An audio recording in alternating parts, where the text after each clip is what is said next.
welcome to the SOLO4LIFE podcast. We have Twilight back. How are you? Yeah, how's it going, dude? Yeah. So we haven't had Twilight on in a while, so it's fantastic to hear what he's got to say about 2023. And I got a whole list. I posted this list. I think the day after New Year's Eve. New Year's Day. and so I figured I would just go through my list and we can just kind of riff off the games that I have mentioned here. And so yeah, and also Twilight's feel free to add on what you experienced in 2023. Also at the end, I definitely want to talk about my recent Dark Souls playthrough. If not, maybe we can do that first. But anything else you want to say before we get started? No, yeah, 2023 was a pretty big year in gaming. I didn't get to experience everything I wanted to, but that just gives me more stuff to experience this year if it's not too packed. Yeah, a lot of people are putting 2023 at the top of their list in terms of the greatest years of gaming. I don't know if it quite beats 2005, but it gets pretty close, in my opinion. 2005 was just too special. I don't know if anything will ever beat 2005 because you got to think God of War, Shadow of the Colossus, Castlevania Curse of Darkness. I'm pretty sure I'm missing some other ones, but those are some pretty big games that really affected how I was going to play games for the rest of my life, probably. Yeah, no, and it's interesting because it is a subjective thing when it comes to deciding, what's the best year in gaming.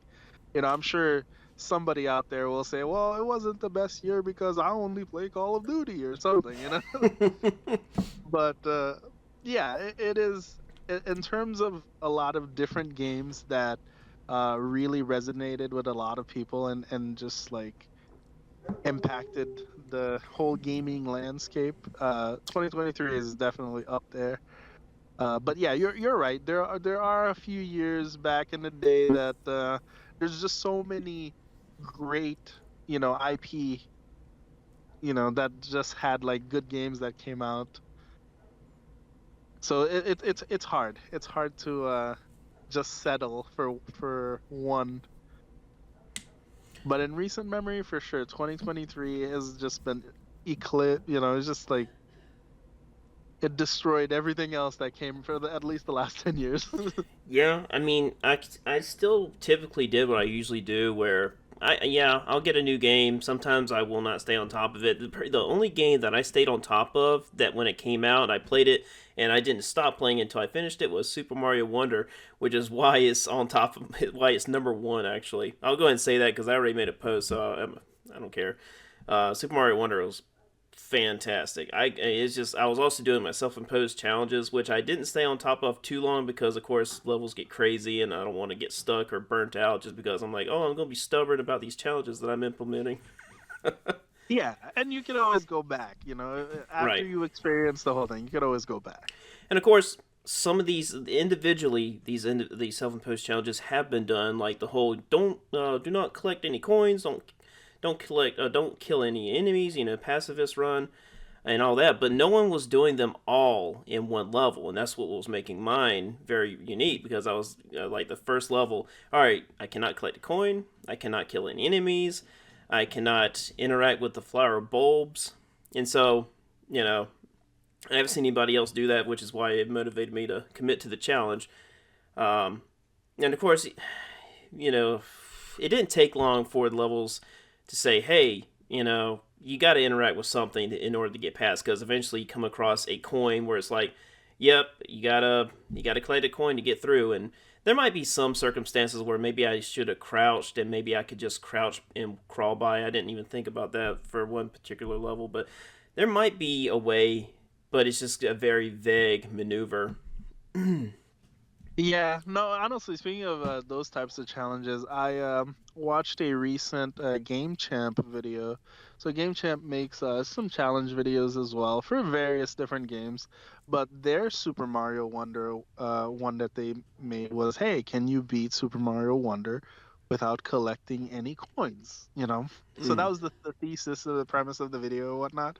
And right off the bat, without spoiling anything, it's impossible. You can't do it. Yeah. However, they used every tool available to them to make a pretty entertaining video about what you could do given that limitation. Just, not collecting any coins. And it turned out to be a pretty good video. So if you ever get a chance to watch it, I think it's pretty good in terms of like if you're trying this sort of challenge, to see what roadblocks somebody else might have come up on, and some of the creative ways I guess they've tackled it.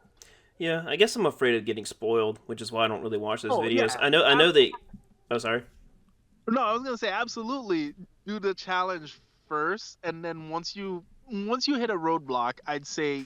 give that video a watch. Just because, like, to spoiler or not, it's an entertaining take on how to do it, I guess. Um, one challenge I would love to go back to, and I didn't really commit to it very much because it was really tough, and that was not losing the elephant suit. Trying to defeat, especially the very last level, which is definitely the hardest one. People were definitely correct when they were saying, "Yeah, this is the toughest level," because yes, it is, because it's very long and very tight. It was Yeah. probably the closest thing to one of my levels in Super Mario Maker 2. High platforming is so good, and they nailed it with the last level. And you're uh, right that getting that extra hitbox with the elephant suit is makes it even harder. Hell, even just a regular power up with Mario's, just increasing in size one block up is still hard. well, I did it with Small Mario, but I realized I was kind of at an advantage because, of course, Small Mario. Well, actually, I was using Toadette. Toadette, whatever the small character. Of course, the damage detection for the character is really small, but when you're using the elephant suit, that damage detection gets it like quadruples, and so Yeah. you have to do a lot more ducking and a lot more tight calculations on the jumps, and it's just I'm pretty sure it's possible with the elephant suit, without getting hit at all. It's just, boy, you really got to be on top of it. Like your focus has to be on point. You cannot be daydreaming like I'm really bad at. And I would love to have. I probably spent hours on it, but I felt myself going insane. So that's usually when I stop because I'm like, I think I'm going crazy trying to get this done. Yeah, no, it's good to take a break once in a while. Like, all It's right, I've tried this enough. Yeah, and that's one unfortunate thing about self-imposed challenges because I think at some point where you know it's possible, but your skill's just not there yet, and it's okay to just come back another time. And I just sometimes I'm so stubborn, I just don't want to go away from it. I'm like, I know I could do this, but I'm just not there yet. That kind of reminds me of Sekiro a little bit. When I was playing Sekiro, I think I hit a wall in one boss for some reason, and I was just dying over and over and over again. But it wasn't because I was getting cheesed. It was just because I was making mistakes. So I kept saying to myself, "Oh man, I just need to not make stupid mistakes." Mm, And then lo and behold, I ended up saying, "Okay, you know what? I need a break." And I took that break, and the very next time I booted up the game and I beat it on the first try. Like no nice. warm up, no practice. It was just like sometimes you just need that break. This is why I believe runbacks should still be a thing in the From Software games because I think it really motivates taking a break in between tries. And now, of course, a runback doesn't need to be god awful long, like 5 or 10 minutes just to get back to the boss. No, no, no.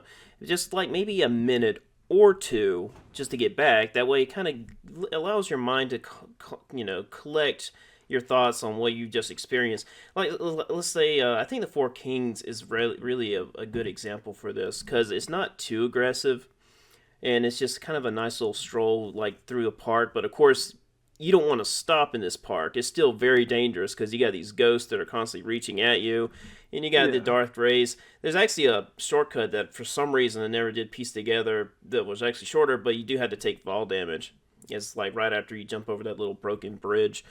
next to the ghost house or ghost whatever you want to call it, where Ingward's sitting on top, and you just drop down from there. It's slightly faster. It's not too much faster. I don't know. Maybe it's a lot faster than I'm thinking, but um, Yeah, and it's you skip the two dark wraiths at the bottom. yeah. That's pretty much the biggest benefit. You don't have to worry about Yeah. the dark rays stabbing you in the back with their little thrust attacks. Yeah. But I No, think I know exactly what you're talking about. yeah, so that's one thing I missed in Elden Ring was the run back. Pretty much the only run back I can really think of is the one to Renala, and that's actually a decent run back. And I'm like, man, I really wish they put more run backs in Elden Ring, but they had to put the Stake of Americas in. Yeah, it's I do like the idea of the Stake of Americas because you can't switch your equipment at it. Like when I say equipment, I guess I'm more so talking about magic and Hmm. Ashes of War and all of that stuff. Like you would have to rest at a bonfire for that stuff. Right. So in a way, it's kind of like a retry button rather than a run back. Yeah. So I see what you mean. So if you're comfortable with whatever build you're already using and you don't plan on changing anything, it just cuts a little bit of the fat out, cuts Yeah. that little portion that you really didn't need to do. And But it makes sense. I'm thinking, what's a good trade off? Would we rather have a complex boss or kind of have it divided where you have a tough run back and also a tough boss, but it's just not overly complex? Because if you have a boss fight that's too crazy, then that run back is going to kind of get a little, it's just not going to motivate you and to try the boss multiple times because let's just say you're dealing with a situation where let's just say you have Dark Eater Mitter that you got to fight, then the Fire Giant, and then something like Margit. You got to do all three of them in a row, but you had to deal with a 2 minute run back every time. I'm just wondering that I don't know. I think that's the exception. Well, yeah, no, you're right. It is the exception. I don't think I do agree that you would want at least to be able to make progress in the boss fight for Hmm. the run back to not really be that big of a deal. But like if it's a boss where you're basically inching at like Malenia, for example. Malenia was such a tough boss to, understand her pattern and learn how to do it that it was so good that the thing was literally right there, right in front of her boss room. So it was no time at all for you to get back in if you wanted to just try again. Whereas if you had to go through and fight even like one enemy before you got to Melania every time, it would have just been too much, I feel like. So they did a good job at that particular side of grace. Yeah. See, Malenia. Whenever I look up videos just to kind of study Malenia when I don't have time to play, I noticed that the defeats that people have at like a solo level one, no damage, waterfowl dance only happens once, and whenever I'm fighting her, it happens like several times. So it's like they just keep fighting Malenia until waterfowl dance happens very rarely. Yeah, I guess it's one of those things where you can manipulate her into doing it. She does do it more often, depending on your distance to her and what moves you're doing. Hmm. Like she does it at least. So it's interesting. At least somebody was saying like in the code there is a cooldown for waterfowl dance. Yes. Um, so she can't just spam it, but at the same time she can do it more often than she usually does based on what you're doing as the player. So she does react to you, but more often than not, like if you're on a good run where you're doing decent damage and you're keeping up with her in terms of like staying close and dodging and attacking or whatever, yeah, she'll probably only do it once per phase. Yeah, and that's something I'm having to adjust my strategy with because I mean, I don't think I've ever been able to get her to posture break. I've been able to parry her, but when it comes to just breaking her stance, it just I don't know, it just doesn't seem to work for me for whatever reason. I guess I'm just not aggressive enough, which I'm just not a very my playstyle is just usually just not very aggressive, which is why Armored Core 6 is kind of a big pace change, but Armored Core 6 feels a lot like Bloodborne to me, so it's just I don't know. Elden Ring doesn't really force you to be overly aggressive that much, unless you just want to. I mean, I don't know. The No, no, I see what you mean. She does have like a really quick cooldown in terms of her like posture or stance break or whatever, and not to mention that she could negate it completely if you like hit her back to back, and then she does that stupid, counter you and then twirl backwards. oh yeah, That basically negates anything. Like it doesn't matter what heavy attacks you were doing, it doesn't matter what combo you were doing. That literally negates any possible damage that you could do to her, which yeah. is crazy. She's fun when she has when she performs those attacks that are very well telegraphed and very satisfying to punish. But she's got a lot of attacks where they're just I don't know. You gotta the telegraphing is just not really that great, and so you kind of usually just have to ignore certain attacks because if you go in for it, she's just gonna follow up with something that's just gonna get kill you in one shot. And so I usually just have to wait out for those well telegraphed attacks to punish her. Like my favorite one where she just kind of does is like a 2 hit combo where she slices up and then slices down, if I'm remembering it correctly. And I really love punishing that attack. We just don't really get enough stuff like that from Malenia. It's usually just a bunch of her basic swipes, and Yeah, she's like a player in that sense. Like yeah, it's funny because I've gone into the fight where it's like this Mexican standoff where we're both just staring at each other and just like slowly pacing to the right or left, waiting for the other person to make a move first, you know? And Malenia's like that. Like sometimes she's not aggressive at all. She's just literally waiting for you to do something so she can counter you. yeah, So and funny. unfortunately, my attention span just drops every time I fight her. When in the middle of fighting her, I just start thinking about something else. I'm just like, man, this. I love most of the boss fights in this game, but when it comes to this one, I just can't seem to focus long enough. No, it is a test of focus actually, which is funny. Like there's tests of patience, there's tests of endurance, and Malenia is literally a test of focus. Are you paying attention? Because if you're not, you're going to die. Yeah, and for the most part, I handle it just fine. It just comes to the waterfowl dance where it's just if it's not positioned correctly, it's over. Yeah, it's just I can't run out of the way in time, and I'm not even gonna worry about that whole close up dodging thing. I just think that's ridiculous. That really shouldn't be a valid move on how to avoid the waterfowl dance. I mean, I think it needs a better telegraph. That way, you have time to move out of the way because if you're directly on top of her and she jumps up in the air, there's nothing you can do. It's too late, and it's just kind of a shame that it's designed that way. It's interesting. I used to agree with that. Like, oh man, if you're in the wrong position when she starts it, you're dead.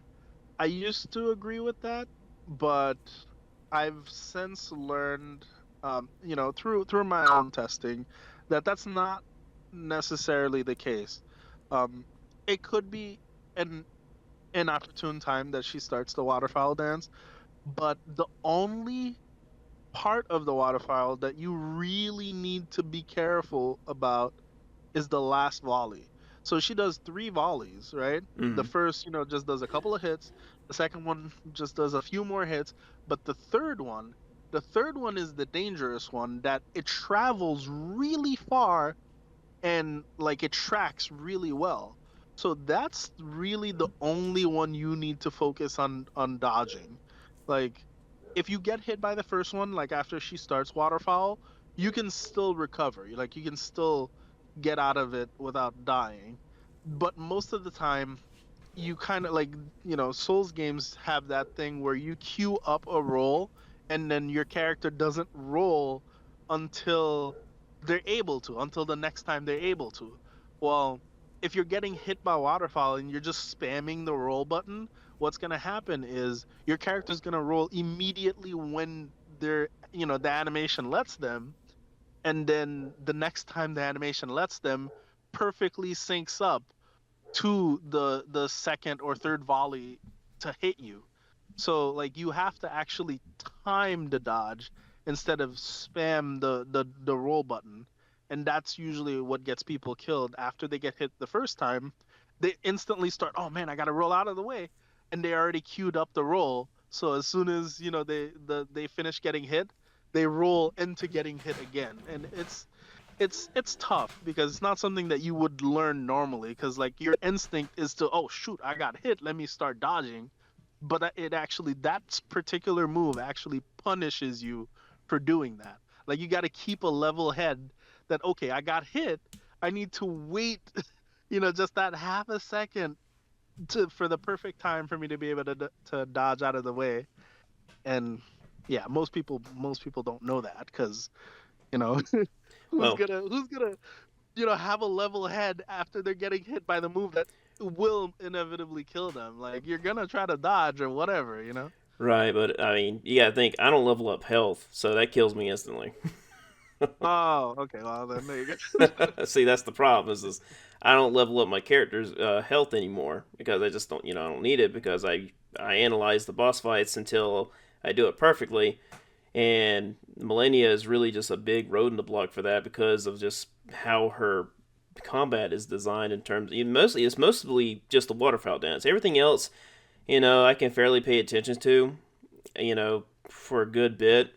But when it comes to the waterfowl dance, sometimes I just forget about it, and you kind of have to keep it in the back of your mind that she might do it the entire time. And some bosses are like that as well.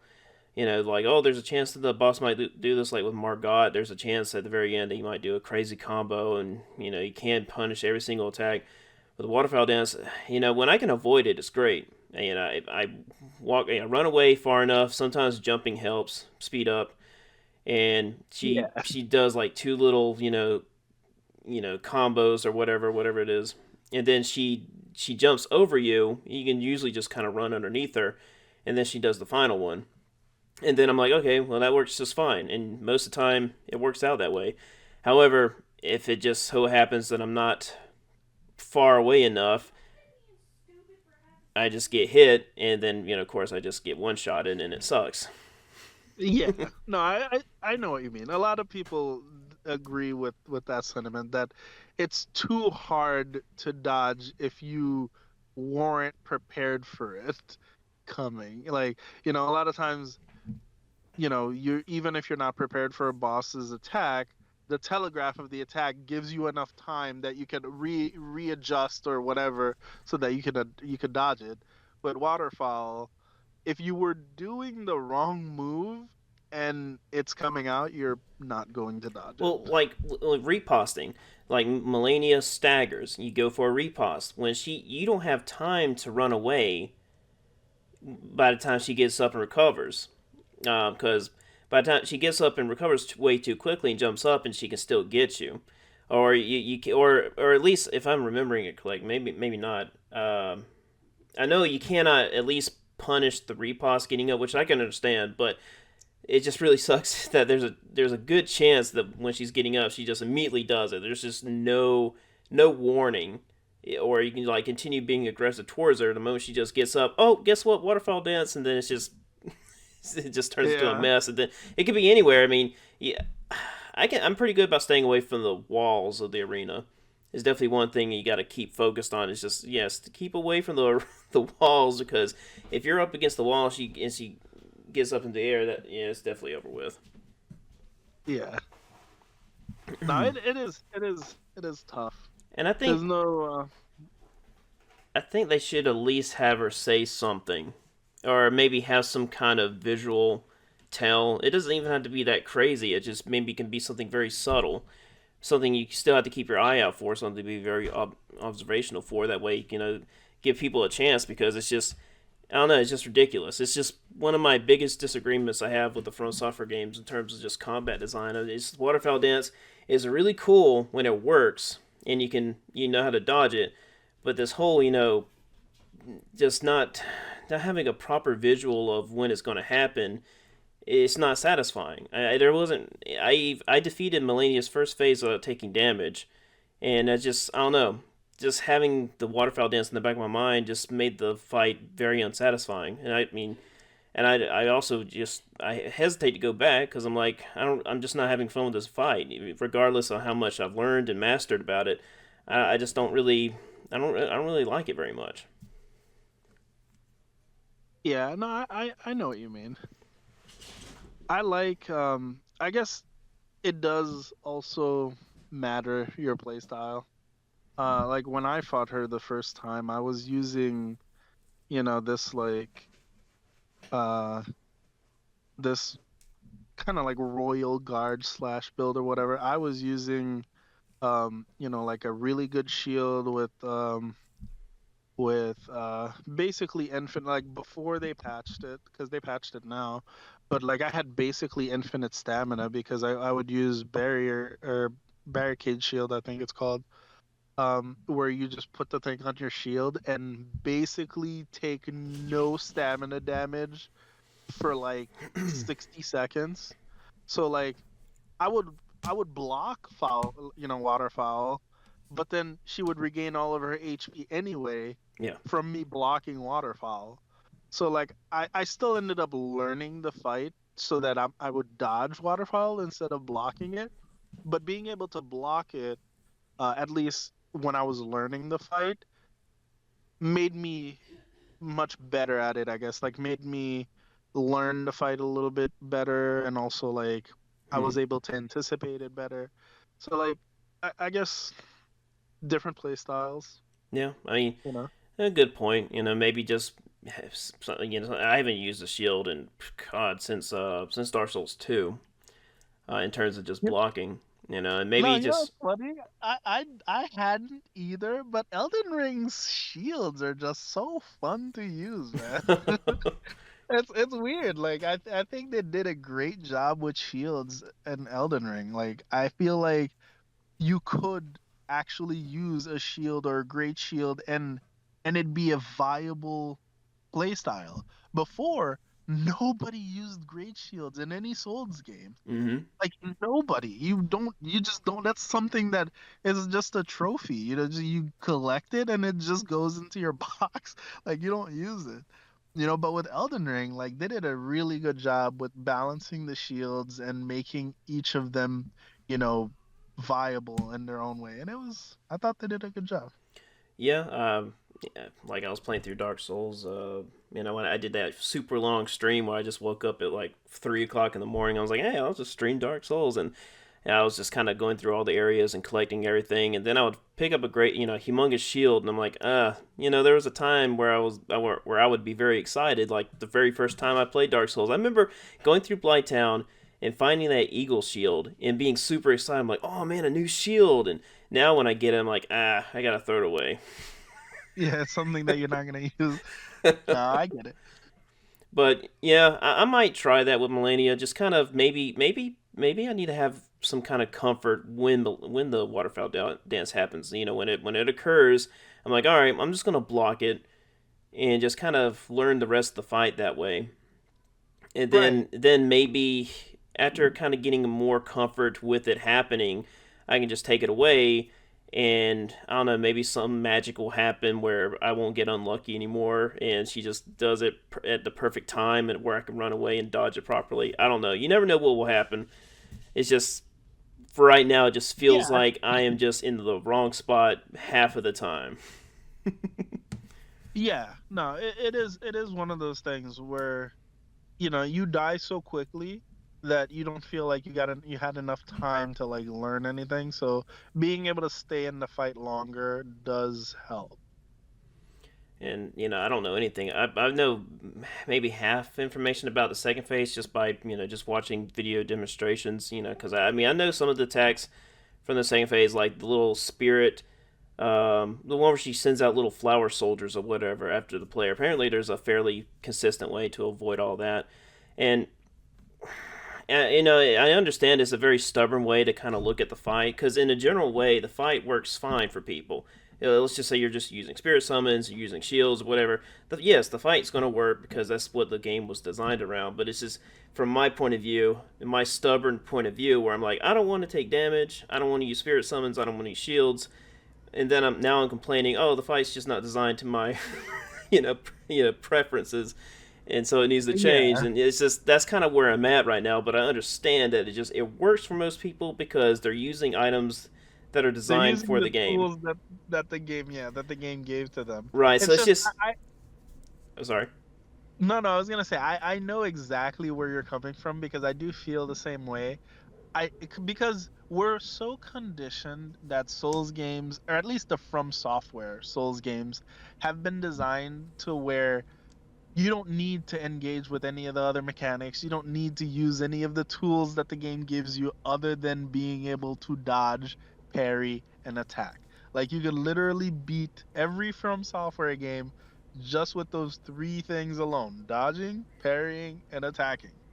But, when you see something that kind of makes you want to use more than just those three, it almost feels like it's not designed properly, when in reality, it's not necessarily the case. It's just that, they designed it because, it's an in-game area, basically the final boss that you're gonna fight probably, for the whole game. They expect you to have found some things that you can use in that fight to make it easier, but at the end of the day, it's up to the player to decide, do they want to do that? Right, right. I'm not. I don't stay up all night worrying about it. I don't let it bother me. It's just one thing in the back of my mind. I'm like, you know what? I would love for it to work that I want it to, but I think I'll just drive myself crazy. I know it's been done before, but like I mentioned, usually when people have that achievement done, the waterfowl dance happens once, and they dodge it just fine. Then that's it. I don't really see videos of a waterfowl dance happening 5 times during phase one, and they dodge it perfectly. It's usually just one time, and maybe one time in phase two. Phase two doesn't seem to have it happen as often from what I've noticed, but I haven't been trying to watch the second phase as much because I just don't want it spoiled. Um, but yeah, it's just I am Phase very aware two, that it's possible. It's just the waterfowl dance happening multiple times is the issue. yeah, phase two is more of phase one, except more aggressive. Like, she's just more aggressive, and she has a tiny bit more poise. So some moves that may have staggered her on phase one, you might need two to stagger her on phase two, depending on the weapon. Hmm. But otherwise, it's basically the same. There are like a couple of new moves, but nothing that I don't know, nothing that's like, oh man, this is so hard, I need to learn it. Like they're very well telegraphed and very easy to dodge, I'd say. Yeah, I wouldn't say Malenia is a very tough boss. It's just the way that certain things are structured around her attacks. Like once again, waterfowl dance. It's just the way it's designed. Because memorizing her attacks and just kind of baiting for baiting to punish her in certain ways. Like when she's just kind of I'll study her when she's walking maybe to the side instead of straight forward. That usually indicates that I can go in and attack her, and usually I can whittle her down pretty quickly. And and from that perspective, she's not that bad.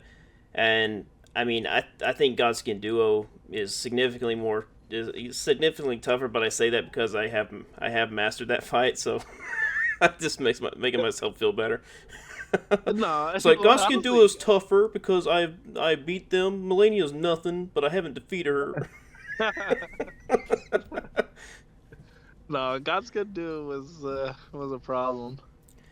Yeah, I definitely agree with. Anyone that wants to use sleeping pods, I definitely do not blame them because it is definitely a weird fight, and I guess that's why I love it because of how incredibly flawed it is. But it's a flaw that once you kind of get it working, is a beautiful piece of art. I got a really good kill at level 55 with my little Gary Bunda build, and it's just how everything kind of pieced together and flowed was just incredible. Now, there's one major flaw that actually some challengers will deny.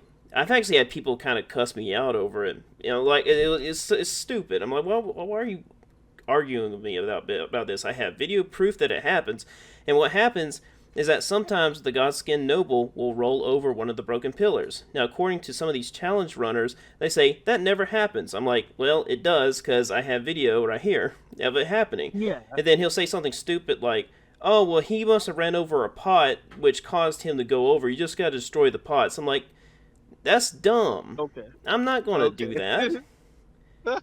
I'm not going to focus destroying pots just so he won't go over the pillar, which he shouldn't be doing in the first place. Yeah.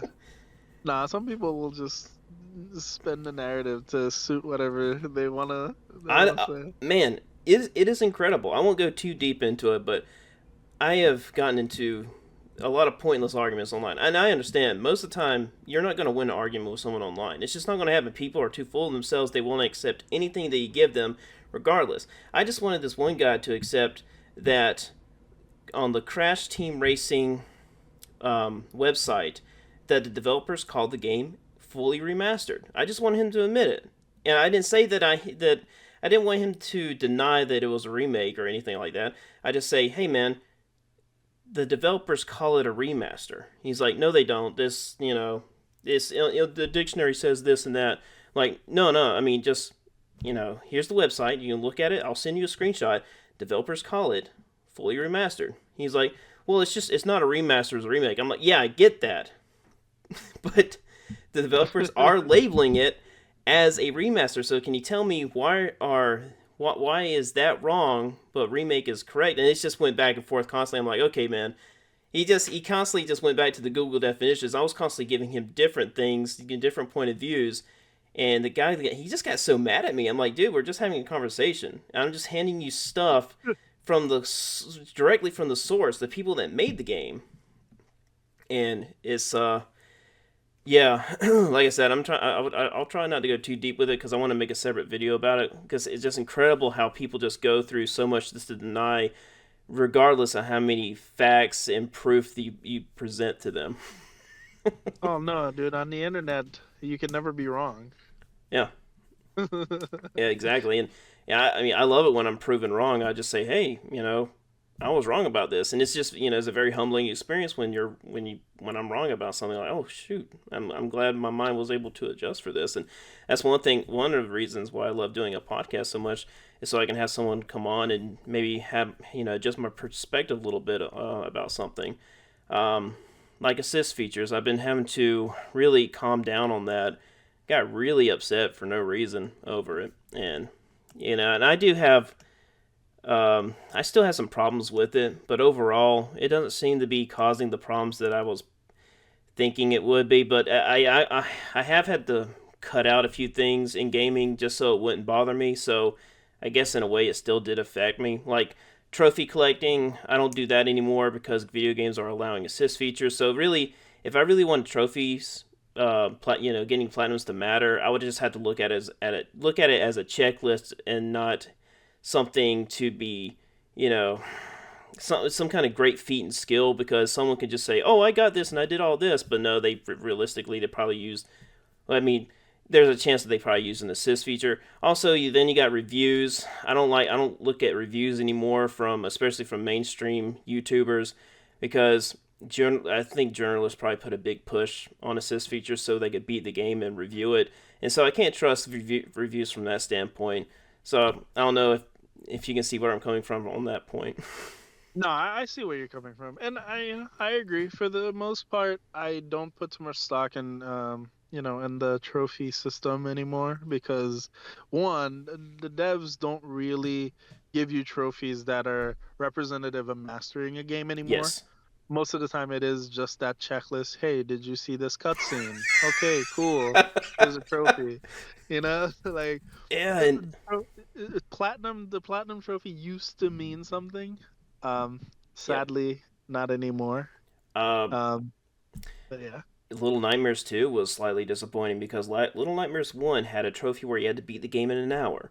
Now, I did cheese it because whenever I died or messed up, I just reload a save on the cloud. So I admit I didn't really do it legitimately, but it was still very satisfying having a challenge like that.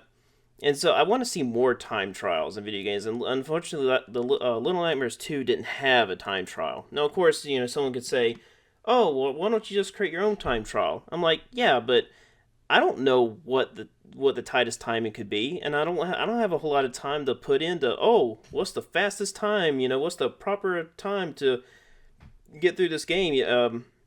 Really want something confirmed by the developers, something the developers put their time into because they have, I'm pretty sure they have the time to find that out, and they did for Little Nightmares because an hour is pretty. I think an hour is pretty stiff I think for that sort of challenge, it's probably better to default to looking at the community rather than the developers, Mm, because the developers, uh, it's crazy because a lot of developers aren't, they're gamers. They're not, you know, most of the people that do the heavy lifting in terms of how difficult a game is, or um how balanced something is the quality assurance people, the QA testers, the hmm. people who actually play the game from start to finish are the ones that really have a say in if something is too difficult or too easy. If you have a lot of QA testers that are babies that don't really play games, that don't know anything, you're probably going to end up with an easier game, because that's the level of difficulty that the people who played it from start to finish could handle. But at the same time, if you have, a group of individuals that are like really highly skilled, they've played thousands of hours of video games throughout their life, and they mastered multiple different genres of games that are your QA testers, then you'll end up with a product that might be extremely niche in terms of, what it requires you to do in terms of the difficulty, because that's the feedback that they got. The people who tested the game were either really good at games or not really good at games, and you end up with that kind of skewed, perspective. Yeah, and, I would love something like maybe create your own trophy sort of system. I understand it's probably very complicated to do that in any video game because the developers got to go out of their way to implement the system. And I was thinking something like let's just Tony Hawk Underground, for example. You can create your own gaps. You can create point A to point B. You do whatever you can to get from point A to point B through skateboarding and get the gap achievement. And I'm thinking, how complicated would that be in a video game? Well, first of all, it's just, what exactly can you do that's just not too involved with having to yeah, I think maybe you would have to finish the game first and then have to go back. I don't know, but maybe more of a kind of a list of certain things like, hey, defeat maybe let's use the Dark Souls for example. And I don't see it happening for a From Software game definitely, but you can click on the Asylum Demon's name somewhere in the menu. It says, all right, here's a list of things you can do to get this trophy, and you can mark out whatever you want, like defeat the Asylum Demon without taking damage, blah blah blah, or maybe not even that. You can label your own challenges. Let's say, oh, I labeled this one no damage, and then maybe you can go in saying, the moment I take damage, the fight resets, and maybe it's just something in terms of that. I'm trying to think about like with God of War, the first God of War 2005, where you had these challenges. The moment you get hit, the whole challenge starts over. And I think God of War 2018 did the same thing in terms of challenges. You cannot get hit, and the whole thing just restarts. And I understand, like I said, most developers are not going to bother implementing something like this, but this is probably how I would do it for my game if I ever happen to make a video game. I would love people to kind of create their own challenges and help encourage. And here's the thing, another thing to add on to that, developers don't encourage challenges enough. I feel like that developers, they just kind of create a game, and yeah, they add difficulty settings, the hardest difficulty, and sometimes they get a little bit more of a mix match of what kind of difficult aspects you want. And yeah, it's fine, it's whatever. And usually it's just nothing very interesting. It's just typical it bloating enemies' health, and I'm trying to get back on track here. I kind of lost my. No, it's all right. Well, you know what? Before we get back on track, I just wanted to say there's a perfect example of exactly what it is that you're saying in a recent game, and Mm. that's the Demon Souls remake. The new trophies that they had for defeating the bosses in a specific way, I thought was pretty cool. Yes, yes, I agree. Yeah, I would like to see more of that, and from software games in general. So I think Bluepoint did a really good job with that. So From Software could maybe, take a look at that and implement that maybe in their future remasters, or even like a DLC of sorts. Just Yeah, and something. I even created a list of Dark Souls bosses and specific ways you can defeat them that actually complements their aspects. Like, for example, let's see, pinwheel is one I just recently thought of, where I'm like, how in the world do we make pinwheel challenging? Where you're just not killing him in 30 seconds like just most of us do. You just walk in there and just hit him a few times. So what exactly? I mean, solo level 1 isn't exactly the solution because you can still be very overpowered for pinwheel at solo level 1.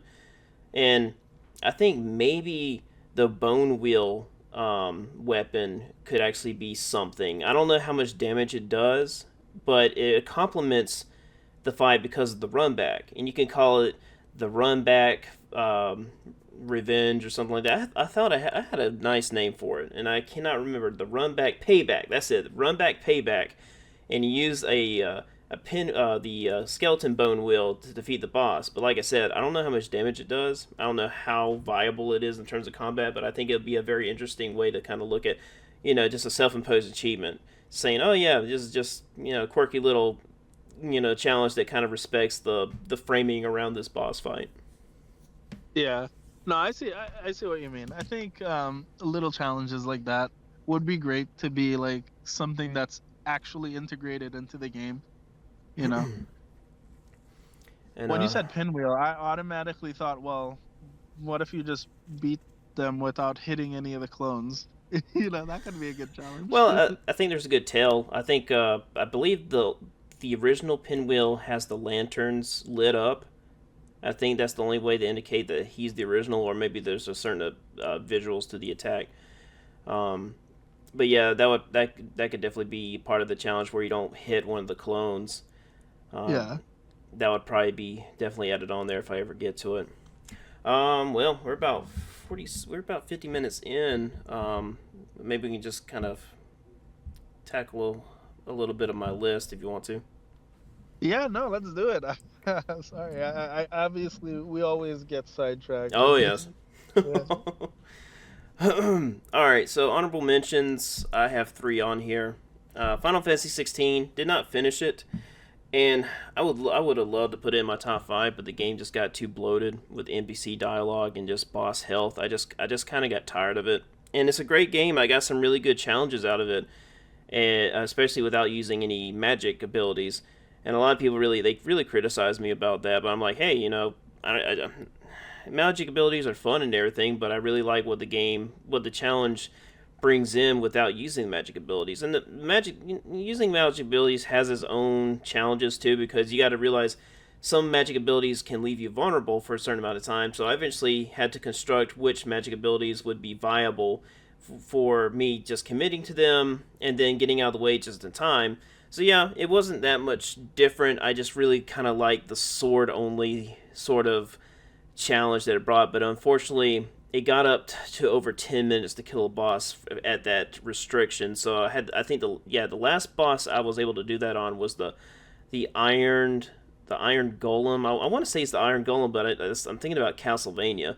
But there's some kind of machine that you fight against, and that fight was almost 10 minutes long, and that was the last one I was able to do with just sword only. But Okay. the point that I was at when I stopped at Final Fantasy 16 was just this boss. It was just really boring, and just even using magic abilities, it's like hitting a sponge. And I'm like, I'm just not enjoying this anymore, and so I just kind of left it alone. I might go back to it eventually because it was a really fun game. I would love to just wrap it up. That way, it's not forever stuck in my backlog. I just have better things to do, and unfortunately, Final Fantasy 16 just got kind of pushed out of the way because I just lost interest with the way it's designed. Yeah, I've heard that a lot about Final Fantasy. Sadly, I don't know if I would be um like a good candidate to play that game just because I don't know. Like I did really like Final Fantasy 7 Remake, but every time I like watch a video of Final Fantasy 16 or like it does look epic, but then like the fights just don't seem like something that I would enjoy in terms of action combat. Like I'm not a big fan of spongy enemy design or when you're fighting some dude for like 20 minutes because he has like 5 health bars, or his health bar is like super huge. I don't know. I don't. I don't think. Oh, sorry. No, I don't think that is my kind of game.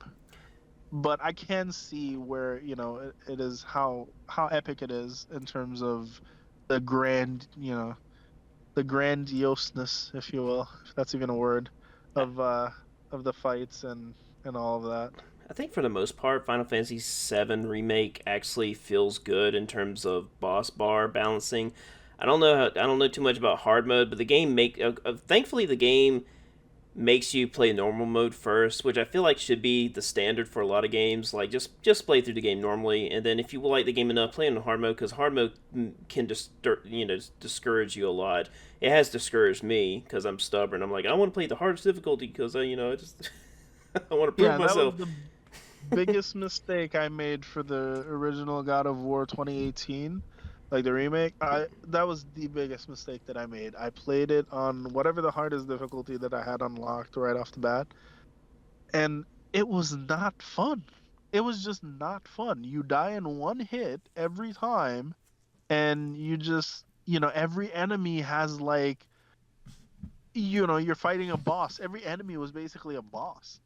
At least in the beginning. By the Mm, time you made it to the end and you unlocked enough upgrades and enough power, it felt normal. It felt like a normal game. But like, that difficulty setting was stupid. Listen, I don't know how else to say it. It made me appreciate From Software even more than I mm, already did, because they have such a tailored experience in mind that you don't need a difficulty slider. Like, the game is balanced in that way, and yeah. I appreciated that so much more. And here's the thing I'm not totally against assist features, but I think if you're going to have assist features, they need to be part of the game's world. Do not put them in a menu to Scott. They look like cheats when they're in the menu, but if you put them in the game as like some kind of charm you can put on a hat or something like, oh, this hat gives you invincibility, I'm fine with that because at least if I'm playing, people can't see me with a hat on. It's like the moment they see me with a very specific hat on for invincibility, they say, They hey, know, yeah, they you're using know how you were invincibility. playing. Yeah, Yeah, exactly. And it's not just some kind of toggle in the menu. And I'm sorry I jumped back to this subject, but it's just something I've been focusing on for a lot this year. And I understand the old games like Wolverine's Revenge, it does have a cheat menu. You can put in cheats, but the thing is, it's called cheats. It's not called assist features like it's supposed to be some part of the game. Cheats, as in you're cheating. You yeah. enable this, you are cheating. You're not playing the way the game was designed. I think in general, with the whole idea behind trophy culture, and the whole idea about, people showing off their achievements, like, it's tough because not every achievement is equal anymore. It used Mm-hmm. to be where every achievement is equal. If you beat this game, it means you did everything that the other person did in order to beat this game. Versus now, you could say, I beat this game, but the game played itself, basically. Yeah.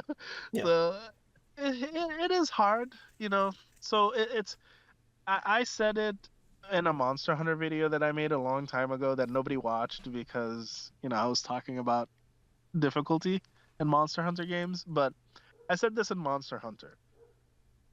Back in the day, if somebody beat a monster, there was nothing to assist or whatever. They had to come up with a strategy to defeat that monster, and there was no cheese, you know? Like, versus now, I guess, if you're defeating a monster, there's like, yeah, I don't know.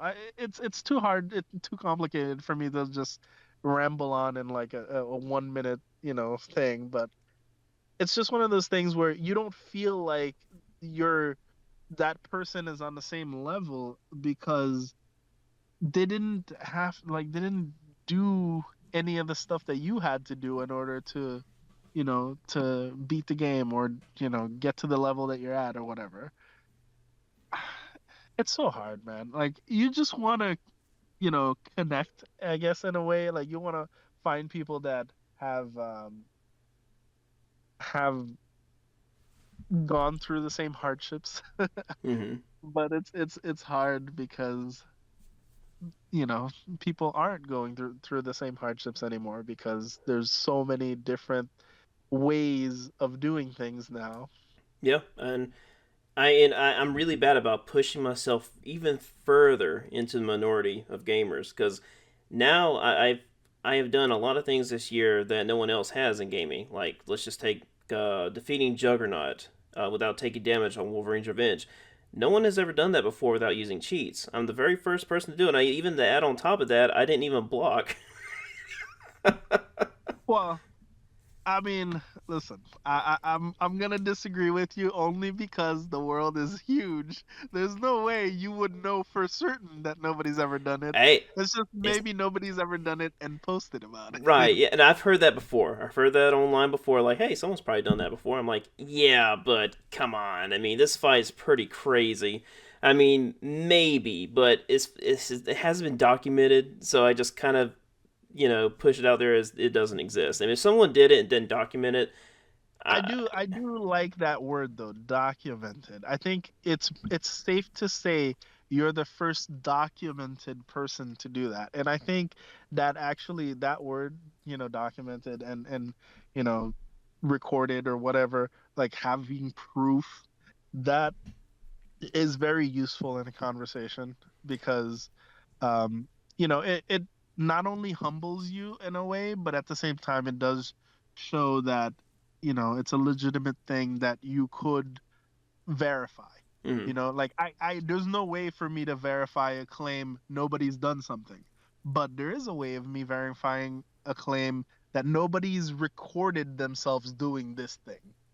Like I can easily verify that by actually doing some research versus, just saying, "Oh, I'm the only person that has this or that's done that." Like the, it, I think it is good to use the right words for that.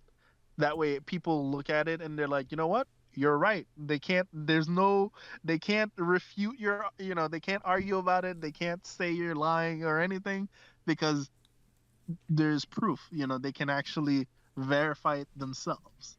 right, exactly. And I have several claims. I don't like labeling things as world's first anymore because apparently that has a bad rap online, so I just avoid it. And if someone just if it just comes up in a conversation, I'm like, hey, as far as I know, I'm the first person to have this done. But if you can find somebody that has done it before me or has done it all, please let me know because I definitely want to talk to that person because that type of perspective is very interesting to have a conversation with. Yeah, yeah, that's great. And honestly, it kind of it helps you find like-minded people too, or Hmm. people that maybe care about the same challenges that you do because you did this and maybe somebody somewhere did it too, and you could potentially have a conversation with that person and pick their brain and see you know why they wanted to even do that type of challenge in the first place, and who knows, maybe you might find some common ground. Yeah, and I don't do these challenges as some kind of bragging right. I just like doing it just to have it documented, something I can look back on years later, and also just to kind of hope deep down that maybe even now or years later someone can find is like, oh shoot, someone's actually done this. I looked at because of course I look up all my challenges before I commit to them because it helps push me to like to explore that possibility. Like, is it possible to defeat all bosses in Wolverine's Revenge without taking damage because no one's done it on YouTube. I can't find it documented anywhere else. And after analyzing the entire every single boss in Wolverine's Revenge, turns out it's impossible. You cannot kill every single boss without taking damage because of one boss in particular, Magneto. In order to take damage off of Magneto, you have to do a dive attack and launch into him, but you take fall damage. It is mandatory fall damage. Huh, interesting. So yeah, he takes falling damage, and there might, I think, anytime you hit Magneto, you take damage as well because you got to remember it's Magneto and Wolverine. very very well known, rivalries, because Magneto, controls metal, and of course Wolverine has anti-antium in his body. Oh and yeah, that's it's massive. and so I'm imagining the developers just kind of wanted a good amount of conflict involved with the combat, possibly. But yeah, like I said, I think that's the only. I haven't studied the final boss fight fully. I'm pretty sure it's possible without taking damage. Yeah, I think you just got to be very aggressive. Um, but yeah, I'll wrap it up on the that topic of Wolverine's Revenge right there for right now. Okay. And I forgot what were we on? Just documenting, I think, in general. Yeah, yeah, Right. just the reasons why documenting is, it's just like I said, not for bragging rights, but to just get it out there, just in case someone's looking it up. It could be 10 years from now, someone can look it up, saying, "Hey, was this possible?" And oh yeah, someone did it. Because let's just say you try to Google, is it possible to defeat Juggernaut without taking damage and Wolverine's Revenge without cheats? And, chances are you're not going to find it, especially, I mean, even now with my video on there, you're not going to find the answer. You just got to search it on YouTube. Just type in Wolverine's Revenge Juggernaut no damage, and my video will be one of the first things to pop up. Nice. And, and I made that happen. Right. Yeah. I mean, it's interesting because like people don't go out of their way to like document older games anymore. Um, everybody's always looking towards the new stuff and Mm-hmm. but like there's quite a vast, library of things that people could, tap into for content. Like, the new Spider-Man game coming out. I had no interest in playing Spider-Man 2, but I do want to go back and play the older Spider-Man games, like Spider-Man PS1, Spider-Man 1 and 2 for PS1. I love those games, and I never could finish them as a kid because they were just too hard. And I want to get them, but they're not too expensive. I think maybe each one is like $30 or $50, but they're hard to find in local game stores. But I would much rather play those than the new Spider-Man games. Well, I can't. I'm not the best person to say anything about the newer games, but they are well beloved. So like a Oh lot yeah. of people love them. Oh yeah, that's just the thing, Is just these games do sell well, so yeah, it's really hard for me to come out and say, oh yeah, just don't like the game, and then kind of I can't expect to kind of get positive feedback for something like that because it works for a lot of people. Yeah. Well, switching gears a little bit. I know we're talking about lists and stuff. How did you feel? Did you watch like the Game Awards or anything like that this year? No, I don't really get into that. I don't. I didn't even know it existed until 2019, and I forgot why I found out about it then. But originally I was kind of looking at it as just a opinion validation, which is something I just don't want. I want to come up with my own interpretation. Plus, with the whole removal of reviews, I'm just so tired of missing out on video games just because someone said, "Oh yeah, it's a 7 out of 10." And of course, reviews are valuable because you want to know if your spending is going to be worth it for that game. However, if you feel like you're not fully on board, maybe perhaps you should just wait until the price drops and then you have a comfortable price to try the game at. And so, leading back to the game awards, yeah, it's exciting seeing your favorite game getting the top mention. However, if you disagree, you're always going to find another website that's just going to say what game it was the top. And I understand that the game awards is pretty much is the top tier, I guess, the most popular game awards. And so I guess a lot of people really focus on what they're going to say. But like I said, if a lot of people disagree, they're going to say, "Oh, well, this website says that this game was top," and I agree with them. So Game Awards, they didn't do it right. You know what I mean?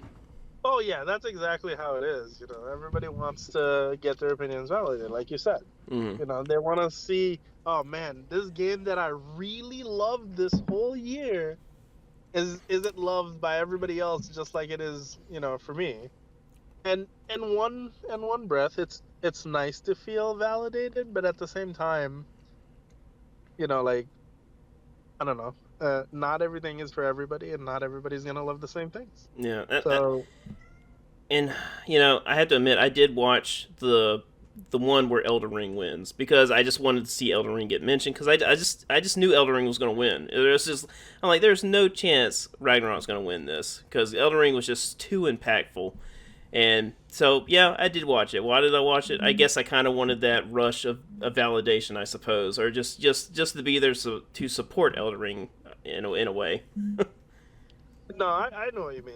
It's interesting because this year, even though I knew which game was going to win, Mm-hmm. I still watched it. Like I wanted Zelda Tears of the Kingdom to win.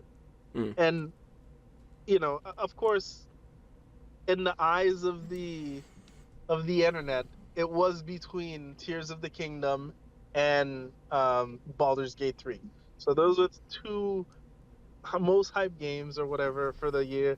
And I didn't play Baldur's Gate. So I can't say, without a shadow of a doubt, that it wasn't a better game than Tears of the Kingdom. But I don't think it was fair to compare them. They're not the same game. They're not like it's not like Call of Duty versus Battlefield, you know? Mm. Like you can compare God of War and Devil May Cry, or you can compare Devil May Cry and Bayonetta.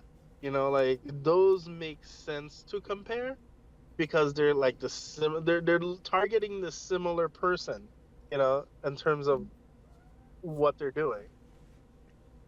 But it's just that the opinion of the majority of people that are online this year voted for Baldur's Gate, Mm-hmm. so it ended up winning. But I don't feel salty about it. I still can agree that Baldur's Gate was a great game, and still think that Tears of the Kingdom was Game of the Year for me. Yeah, yeah, and that's the thing. I think if people put their mentality too much into the game awards, like it's almost like they're making it too much a part of their personal lives, and people they just overreact to it way too harsh, way too hard. And I'm like, listen, man, just pick what game you love the most. You may not like it 5 years from now, but right now that game worked for you this year. There's no reason to get upset just because a game that you may maybe you like but not liked as much, winning. It just doesn't really make any sense to waste time, just focusing on disagreeing with something like that. Right, yeah. Like you're putting too much stock into it. Make your own Game of the Year list out of the things that you played, and which one did you enjoy the most? That's your Game of the Year. Mm-hmm. Like, and it can be anything. And that's why it's so good to have a personal list and your personal take on it. It doesn't matter if 100,000 people said, you know, Zelda was a great game. If you think that Tetris was your, best game this year, and the Tetris that you're playing is the one that came out in 1990 or like super long time ago, it doesn't matter. That was your game of the year, and nobody can say anything about that. Yeah. But people don't seem to like want to think that way for some reason. Yeah, I don't know. I'll try not to say. I won't say too much about what goes in the minds of people because it's just people are just crazy right now. So, um, so technically, Dark Souls is my game of the year for 2024 right now. Nice. Well, there you go. Exactly. uh, And that might change as the year goes. Oh yeah, I mean, I wouldn't. Let's just say I played 5 other games for 2024. I mean, obviously I wouldn't put Dark Souls in that because I just like to keep. I kind of like to keep it strict. Like just 2024 games only, or maybe even updates or well, not updates, but DLC. Let's just say if I liked the God of War Valhalla DLC, then I would be like, oh yeah, that's in my top five because it was just a new addition to a game that came out the previous year. But unfortunately, Valhalla just didn't really change my mind in terms of liking roguelikes. Actually, that's actually one of my goals for this year is trying to find a roguelike that I enjoy, but the chances are that's not going to be a thing. Well, I have one that you could start with that it might work well since you might already be a little biased. Um, Dead Cells Return to Castlevania. Okay, so that worked pretty well. Yes. Even if you don't like roguelites, because you are partial, like you like Castlevania, I think you'll like that. Do you have to do anything in the vanilla game to get to it? Yes. Okay. But it's worth it. It's worth it. It's learning a new perspective, but you know, I don't know. Just try it out. All It's like right. playing that. I guess there's like what was the one game that was like a completely different genre? Yeah, it was like playing Metroid Pinball, for example. It was a pinball game, but it was Metroid, and I like Metroid, but I don't particularly care about a pinball game. I tried it. I loved it. It was great. Nice little, you know, nice little appetizer. I'll say, Speaking of Castlevania, what if they made a new Castlevania game? What would you prefer, 2D or 3D? Oh, I knew you were gonna ask some question like that. It's hard to say, because like as much as I just want another 2D, like a great 2D Castlevania game, Mm-hmm. we haven't had a 3D Castlevania game in so long. It, I feel like we're due, we're due for one, but it's not gonna happen because You don't think obviously you don't think they're going to try it again? I don't think they're gonna try it again unless, like a really popular company that like works with 3D action games steps up. Like Well, I thought about the two biggest companies that I would love to see tackle a Castlevania game. One would either be From Software, obviously number one. I would like to see their take on a Castlevania game, or number two, Capcom. I think mm-hmm. Capcom would potentially make a good Castlevania game because when I play Dragon's Dogma, it reminds me. It has like some DNA of Castlevania in there, Hmm. So I kind of feel that if any company was going to do the Castlevania, you know, IP justice, it would be one of those two companies. But like From Software is making their own stuff, so they're not gonna like take on some other company's IP to try to elevate it. And Capcom is basically doing the same, so it's hard. I don't really think of any other company that I would feel like would deliver the kind of Castlevania game I'm dreaming of in 3D. But in 2D, there's some choices. We have some different companies that can do really good in 2D. I know it's very unlikely, but I would love to see Square Enix do Castlevania Huh, interesting. because Final Fantasy 16 feels like like a upgrade of a Castlevania game like Curse of Darkness. Because that's when I was playing it the entire time, I just felt like I felt like I wanted to go back and play Curse of Darkness, which I actually eventually did. I played a little bit of Curse of Darkness because the gameplay feels very similar, and I'm like, man, I mean, this feels great in modern times. I mean, if they could just take this gameplay style and apply it to a Castlevania game, I think it would do extremely well because you got this aerial combat and stomping. Stomping is a very interesting mechanic in the combat of Final Fantasy 16, where you stomp on an enemy. In a way, it's kind of climbing, but you're just kind of stomping. You're doing little hops on top of the enemies, and it gains extra damage in for aerial combos. I'm like man, if they just applied this and maybe just have, of course, add a Castlevania spin to it, they could add some really killer combat in boss fights for a new title. Okay. I mean, I like to hear that. You know, And, and it's nice to hear that type of perspective, and it's interesting. The reason I thought about like From Software for a Castlevania game, obviously they make some of the best, third person action games.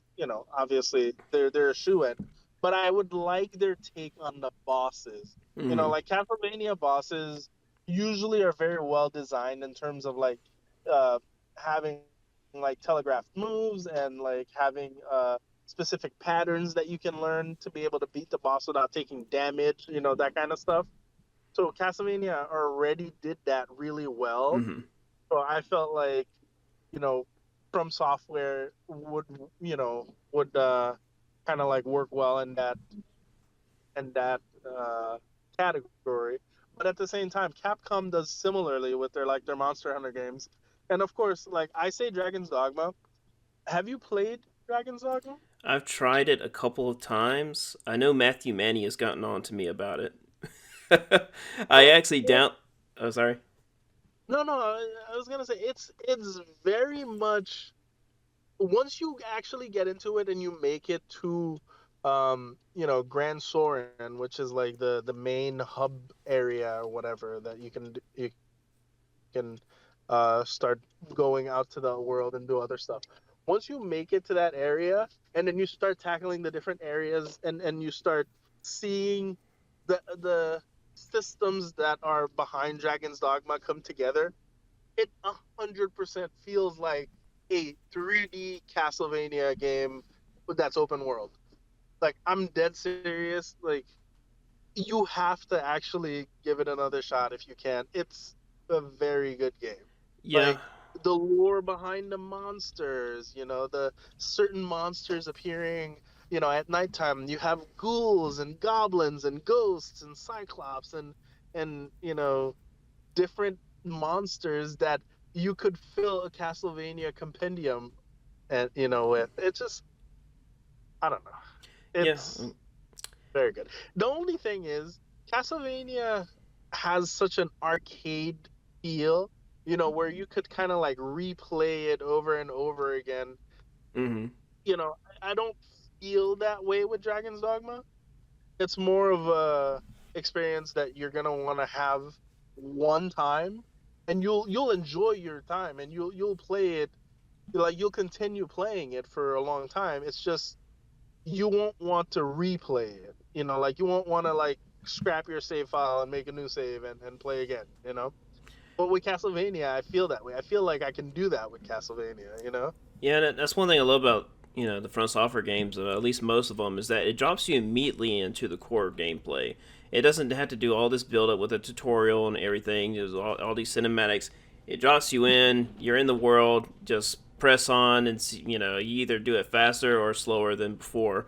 And Armored Core and Sekiro is a bit slower when it comes to the core combat. I mean, I guess arguably Armored Core 6 does drop you into the core combat, but it doesn't drop you immediately into the core customization. You have to at least beat the first mission before you can start customizing. Sekiro, you don't even have your sword when you first start. You have to do a little bit of stealth and then go to the building. It's not long at all. It's just the fact that it doesn't drop you immediately into the core combat with, compared to the other games. Yeah, no, I see what you mean.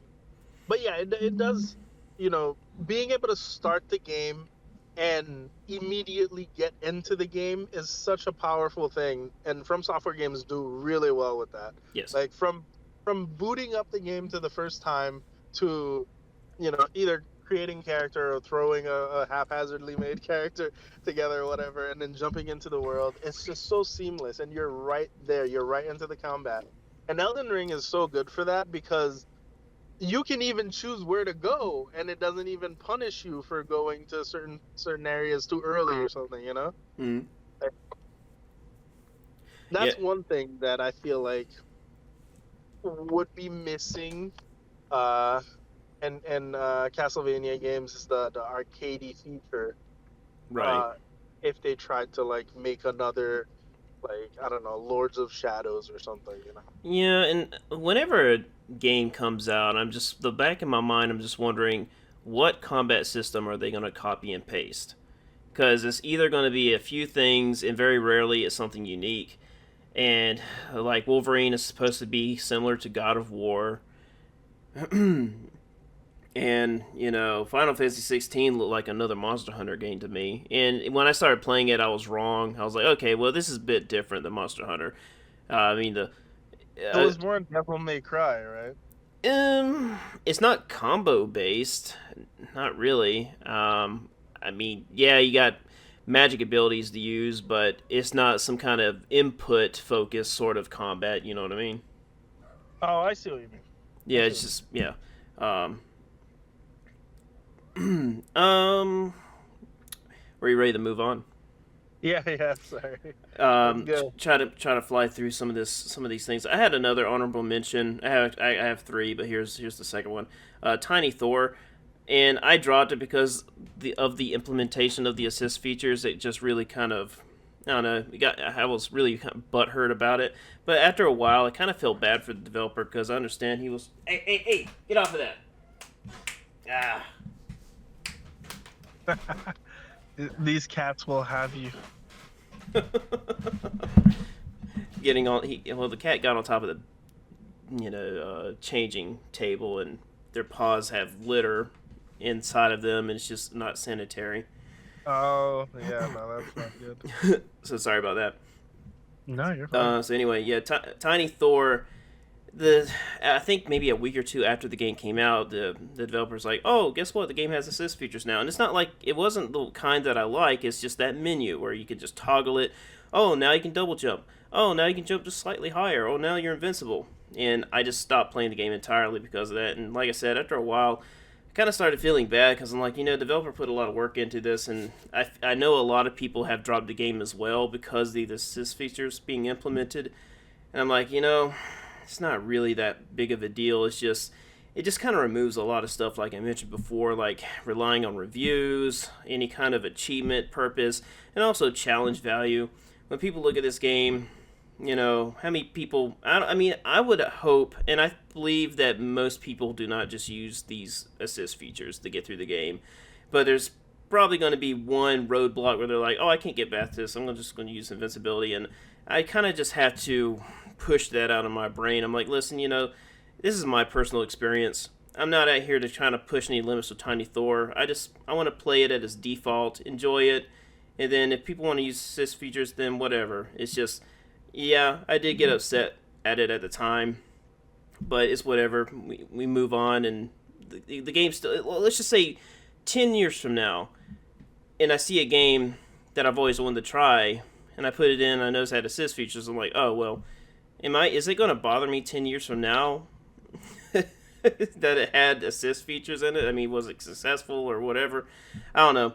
I think I had to think about it for a while and eventually get. I haven't played it still since, but I do want to eventually just jump onto it. But it is a very nice platformer at default. But I probably won't Well, do it. yeah, I was gonna say that's good at least. At the end of the day, it's if the core of the game is there, and there's certain things that aren't like spoon fed to you, or you don't have to engage with them. Just don't even look at them. Yeah. Like some of my favorite Mario games all have assist features. Hell, I remember hating it. Like hating it. If you died like 3 times or something on a stage, the little Luigi thing would pop up saying, "Hey, you want me to beat this stage for you?" Yeah. I was like furious, like, no, I don't want you to beat it for me. Go away. And like there was no way of turning that off. Like that kind of stuff would, obviously ruins an experience for Oh, me. what something affected me on the PS2. I was playing God of War. It was either God of War 1 or 2, and I kept failing at this stupid grappling section, and the game said, "Do you want to switch to easy mode?" No, I just want to get past this part that doesn't revolve skill. It's just a stupid little grapple game, a grapple segment. And then That I accidentally clicked on yes, enable easy mode, and I got so ticked off. Yes, I hate that. When developers think that everybody who's playing their game would want that kind of like, I don't know, man. Like at the same time, don't get me wrong, I understand it because like if somebody would really like that, like, hey, would you like, to put it on a easier difficulty or what? If someone would really like that, if they never get asked the question, then they'll never have the chance to answer. So don't get me wrong, I understand from that perspective, but it should be something where it's instantly like, I don't know, like it should be where it's hard, man. Yeah, Like, it's cause it if it's is. in the menu, like a person who really needs it probably won't go into the menu to find it. But at the same time, if it's like not in the menu, the person that doesn't need it will get so annoyed by it that it'll ruin their experience. So it's like it's hard balance. Yeah, and I think you could always find a way to implement it into the game as it that being it having it part of the world. Let's just say moving out to, for example, the assist features, in that don't bother me because I feel like that is upfront about it. It doesn't try to hide assist features because but right before you start a level, it says, "Hey, assist features are disabled for this level." And you have the option to enable them if you want to. And it's just simple stuff like extending the time, slowing down obstacles, stuff like that. But I appreciate that it's upfront, that it's there. And the fact that right before you start a mission, it is there. You know And what? I do agree with that sentiment. I think, being upfront is nice. Like if I knew right off the bat, if I died like 3 times, Luigi would show up and ask me if I wanted to beat the stage, and I could instantly turn that off. That would be amazing, mm-hmm, Like I would have been fine with that at that point. It's there for people who really want it or need it, but like if I don't want to ever see it, it should never show up for me. right. And I think that's a key thing, you know. Yeah, and there was a lot of convincing I had to do to myself, just thinking to myself because I wasn't going to clearly I wasn't going to find anybody online that was going to convince me because most people just get really outraged when I even bring it up, like I'm not allowed to talk about it, sort of thing. I do hate that as well. There's that mindset that if you talk about something that you're not you don't like, just because it falls into a certain category, you instantly start getting flack for it. Mm-hmm. Like it's taboo to not agree with with certain things, and yeah, listen, there's a lot of real world conversations that fall into that category, but I'll keep it. I'll keep that for another discussion. But moving on from that, Baldur's Gate 3 is another mention. I have another situation where I'm stubborn. And I don't want. I understand it's turn based, and I already don't like turn based games, so I don't need to make the game more repulsive by adding on self imposed challenges. Because I made a second character. Where I'm like, all right, I'm gonna play just by myself without trying not to take any damage, and boy, does not work, and it's not going to. Yeah, Baldur's Gate relies so much on the tabletop stuff where, a lot of it is luck based. So, Oh yeah, it's a very luck based game, and I gotta realize that and just play it in a general way. It's forcing me to play in a general way. I'm like, screw it, I will play it in a general way because that's the only way I'm going to be able to enjoy the game. And I don't like traditional turn based. I do like kind of the modern day turn based, kind of like Nino Kuni, which is kind of a mix between freestyle and turn based. But the way Baldur's Gate handles it is actually pretty entertaining and it's fast enough. It's not too slow like Final Fantasy VII, but it's fast enough where it just keeps me engaged. I still feel like I'm cheated. I feel like I'm cheated out of certain things. Like if I go to attack an enemy and it misses, I hate that every single time. It just builds like it's like some kind of rage inside me builds up, and I get really ticked off about it because I feel like it feels like it happens all the time. And I realize that enemies have weaknesses, and whenever you have something to expose their weakness, the chances of you hitting them are higher. I get that. It's just, boy, is it infuriating if I go to attack an enemy and nothing happens. Because if I'm going to miss an attack, I want it because I miscalculated, but not because of the game's like, oh, guess what, you missed. yeah, I know. There's some roll you had a roll that said you missed. Mm-hmm. Yeah, that yeah. I'm not a fan. Yeah. Honestly, for the longest time, that's one of the reasons why I never played Final Fantasy games was because there was no way of not getting hit. And I always like every other game that I had played, I liked the fact that there could be this type of mastery over the game that you could not get hit. If you're good enough, you could not get hit legitimately. And I like that. And a lot of the games that I played, even RPGs, like even Pokemon, for example, is one game that you can play in a way that, you're prepared and your team is well designed in a way that you're not really like going to, like, none of your Pokemon will faint or something like that. Mm. Like even Paper Mario, but a turn-based RPG like Paper Mario, you could negate every damage if you're good enough. And that's like, even though it's a turn-based game, it still has that action element where you have agency and what the characters are doing. And I love that.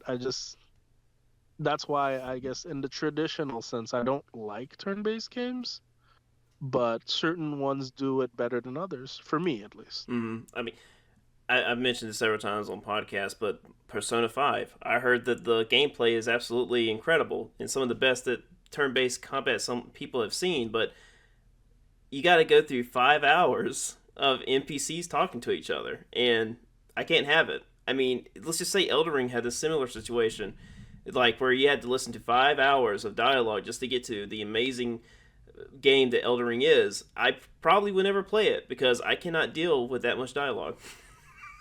Yeah, and people underestimate the power of simplicity and the power of being able to skip stuff. Just let me You skip know? it. I don't Yeah. I don't care most of the time. I don't care about what story is going on in the video game. It's very rare that a video game comes across me and I'm like, "Oh, wow, this story's pretty good." I'm not going to skip the cutscenes. But most of the time I'm like, "All right, I don't care what's going on with this character and who they're in love with. I just want to move on." Yeah, the gameplay is king at the Yeah. end of the day. It's not graphics, it's not story, it's gameplay. In terms of a video game, the gameplay is what should be at the top, first and foremost. Precisely. All right, I'm going to skip my top 5 of 2023 unless you didn't know what I picked. I did not know what you picked, but you can go breeze through them really quickly. I have an idea of what a couple of them are. Can you predict any? Well, I definitely know Mario's in there. That's Uh-huh. for sure. I'm guessing Armored Core is probably in there somewhere. Yes. Yeah, and then let's see. You said honorable mentions. Baldur's Gate was part of the honorable mentions. Yes. Okay. Let me check. So what else? One I already I don't know mentioned if you before. played. Huh? There's one I already mentioned before. Oh, you. Okay, there's one you mentioned. Well, Final Fantasy was an honorable mention, wasn't it? Yeah. Okay. I'm trying to think. I don't know. Is Lies of P one of them? No, I haven't. I don't have that one yet. You don't have that one yet. No. Okay, all right. No, I think I'm stumped for now. I'm sure it's probably like right at the top of my head, but I can't think of it. All right. I'll just go through starting from 5. At the bottom, I got Hogwarts Legacy. I thought it was great. I think the combat has a lot of fantastic ideas. I love the broom racing. The broom mechanics were spectacular. Hated the end of the game mostly because hard mode ruined it. It was really buggy, and it felt like everything went back to normal when I switched to normal difficulty. So the game kind of just forced me to play at a easier difficulty because the game was just messing up in hard mode. And I recorded and made a glitch video of all the crap that was happening, and I don't know. I'm hoping that all that stuff was fixed, but at this point, I'm like, I really don't want to go back. I would much rather play the second game when it comes out. But it was still, Okay, yeah, I did hear good things about that game. yeah, That's it good. still was very spectacular. At a certain point, I started skipping cutscenes like I usually do because I'm like, all right, let's move this along. It's not really entertaining, but yeah, they did a fantastic job, and you can play this game fairly organically without a whole lot of heads-up display. I disabled a lot of heads-up display because I hate having my screen crowded, and you have organic guidance like with Elden Ring, but in this game, if you want to go somewhere, you have a little bird that leads a little trail for you to follow, and I love that. It wasn't some kind of cheesy little arrow on the top of the screen showing you where to go. No, it was something organic in the game, and I love that. More games need to do that. Um, so Nice. number four is Moving Out 2. I mentioned that a moment ago.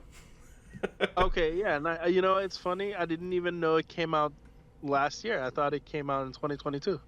No, it came out early 2023. Yeah, Okay, okay.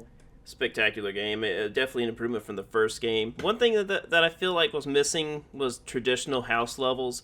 They kind of just do a whole lot of crazy, it's it's the second game where they're doing with video games. They usually do a few things.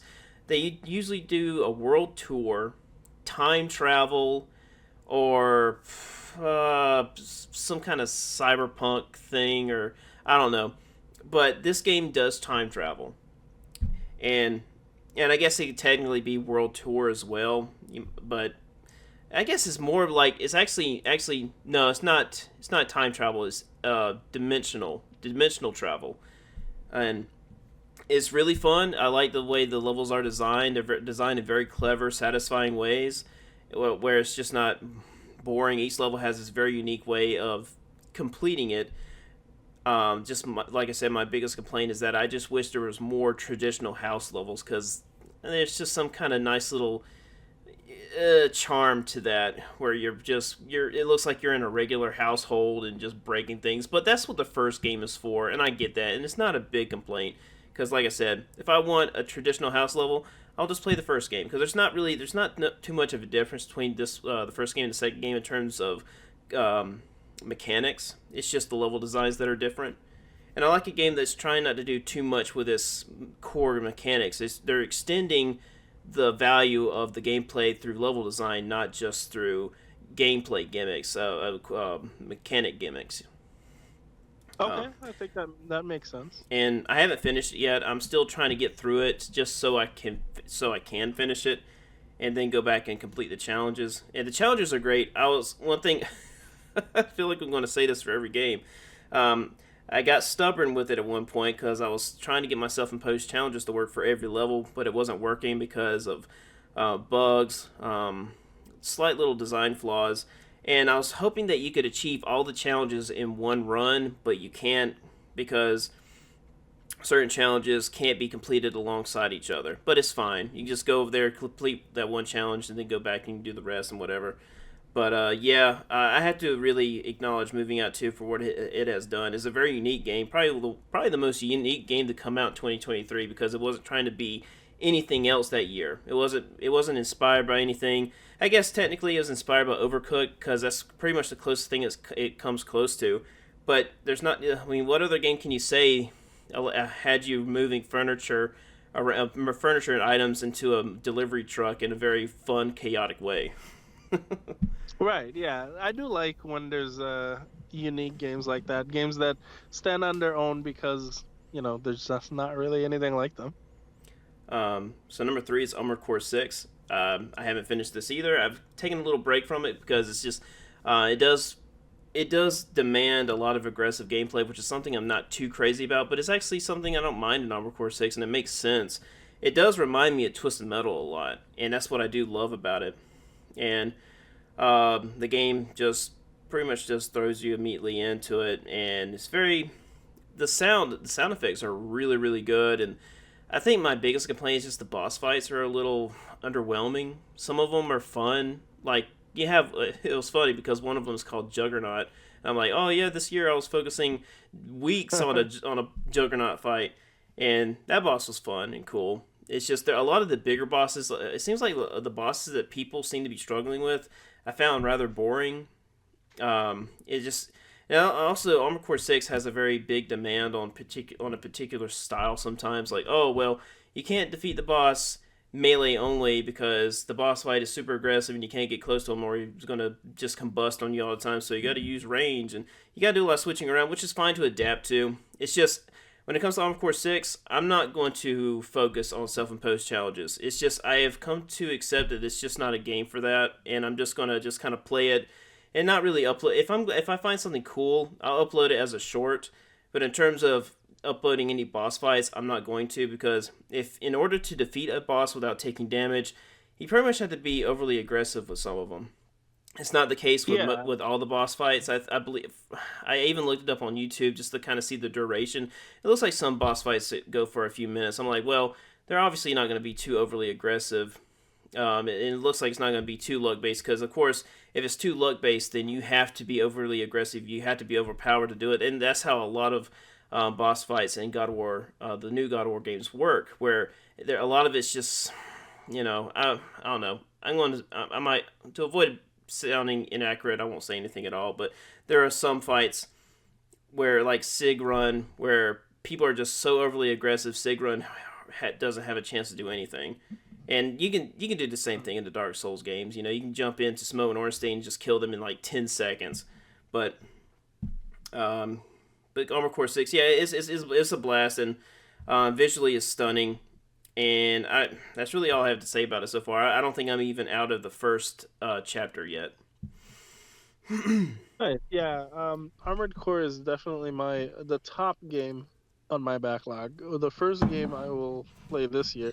I did not play it last year because so much was going on, and I was still at the time that Armored Core came out. I was still working on Tears of the Kingdom, and I have this thing where I can't play multiple games at a time. Like I have to fully complete and have my fill with one game and then move on to the next game. Uh, so that's why like the only one game that I can play concurrently with any other game, and that's Pokemon. Because Pokemon, like I don't know, it's just like a background game for me. It's a game that I'm always playing, but at the same time, I don't think about it in terms of like, if somebody were to ask me, "What's your game of the year?" Even though I put in 1,000 hours in Pokemon, Pokemon wouldn't be my game of the year. Even though I'm always playing it, it's constant. I'm always in there, but it's never like, oh, I don't know. I never think of it as like a game that falls into the category of something that I'm going to compare and add to a list with something else. It's Mm. just this unique thing that I'm always playing. Do you ever go for the what's it called? The challenge run for Pokemon. What is that called? The Uh, Nuzlocke, yeah, Nuzlocke. You ever go for yeah. that? No. I did only one Nuzlocke, and it was fun. Like I do like the concept of Nuzlocks, but like I don't particularly do them most of the time because I don't. I guess I'm not always like replaying Pokemon games. I'm always continuing Pokemon. So it's like something that I don't know. Like when I'm playing a Pokemon game, I just get through the story as quick as possible, and I start building um, competitive teams, and then I just do competitive battling. So that's literally all I do. So for me, it's always like a continuation. Like when the next Pokemon game comes out, I just do the same thing. I go in, I beat the game as quickly as possible, and I start theory crafting and making like competitive teams, and then just go into whatever the ranked battles or whatever, and just do competitive play. So I do that. So for me, a Nuzlocke doesn't really work because unless I'm using like an emulated copy or something, like I don't I wouldn't delete my data because I'm building from scratch fully competitive teams that take a while to do and theorycraft, and I don't know, it's a whole thing. Mm-hmm. Like again, I've had thousands. Literally, Pokemon is the game that I have spent the most time out of any other game, and this is talking from someone that has like 4,000 hours in Monster Hunter World, or 1,000 hours in like Elden Ring. Like I play a ton when I do play games, like 500 hours in Breath of the Wild. I play a lot of games when I can, Mm-hmm. but Pokemon is like one of those games that like thoroughly eclipses anything. Like I'm always playing Pokemon. So yeah, I can't add it into a category like, sure, Pokemon came out that year. It's never gonna make any game of the year. It's not fair to compare it with any other game. Do you think Pokemon will ever win any one of those game awards ever again? Never. Has he even Not won before? I mean, I'm sure a Pokemon game at some point in time probably won an award somewhere, Mm-hmm. but like Pokemon isn't like it's a lifestyle. It's not a game. It's just a lifestyle. You're either playing Pokemon or you're you're Mm-hmm. not. So yeah. But anyways, sidetrack, into Pokemon or whatever. Um, yeah, I can never add that to a list for myself, even though it's the game that I've legitimately played the most in 2023. It's not gonna be part of my list. All right, so number two, I have Resident Evil 4, the remake. Oh, nice. I that is one that I forgot about. I thought about it, I guess in the back of my head, but I just like forgot it in the moment. But I Oh, thought it was gonna be one of those in your list. yeah, very well done. I liked the original game, but I felt like there was something missing, or at least something that should have been removed, which was QuickTime events. I felt like QuickTime events did not work very well in Resident Evil 4, but they refined them to a way where it works extremely well in the remake, and also just the aesthetics just looks so much better. And there's going to be a classic feeling from the original that's going to be missing. Definitely, I feel there's one thing about a lot of upgrades to video games that that they don't tackle very well, and that's the soundtrack. The one thing that Spyro did was that they allowed you to enable the original music from the original games. And I'm like, man, why couldn't they do this for other stuff like Demon Souls? Why couldn't they allow the original soundtrack? Because the soundtrack for Demon Souls, the upgrade, sounds terrible. And that's kind of the same case for Resident Evil 4, where I'm like, I really would just prefer the original soundtrack because it just sounds like a diluted version of what they got in there now. Huh. Interesting. I remember watching a video from Sakurai, the guy who directed the Smash Brothers games, and he was talking about sound design in a way that made sense.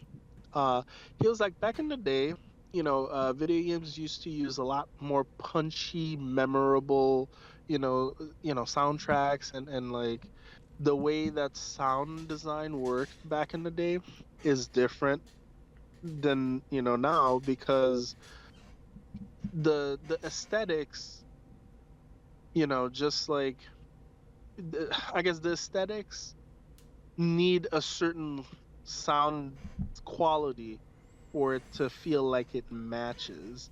Mm-hmm. So like if you were to slap the old sound design onto the new aesthetics, you would instantly feel like something's out of place. Hmm. So he made a good point, like in his video about that. Um, and he even like used a super simple comparison. For example, like uh, a really old Zelda game. Like old Zelda games were really well known for like their soundtrack. Obviously, Zelda music is so well known to this day, but the ones that you remember are the older ones, like the dun, dun, dun, dun, dun, Hyrule Field or whatever, just like the basic tunes, but you don't hear them in the new Zelda games. They're not part of the overworld anymore because it doesn't feel right. It doesn't make sense. And like he tried to overlay it to make you understand, and it made a lot of sense. It was a good video. Hmm. But yeah, like you talking about sound design for Resident Evil kind of like made me think of that, because I know where you're coming from, because it's the same game. You feel like the same soundtrack or the same, sound design, like the way that the bullet hit the enemy, or the way that the things exploded or whatever should sound the same, but it doesn't. Probably because they're following that philosophy that the sound should sound different because it looks different. Well, like in Demon Souls for PS5, in the Tower of Laughter in the original, you have this guy that goes like, and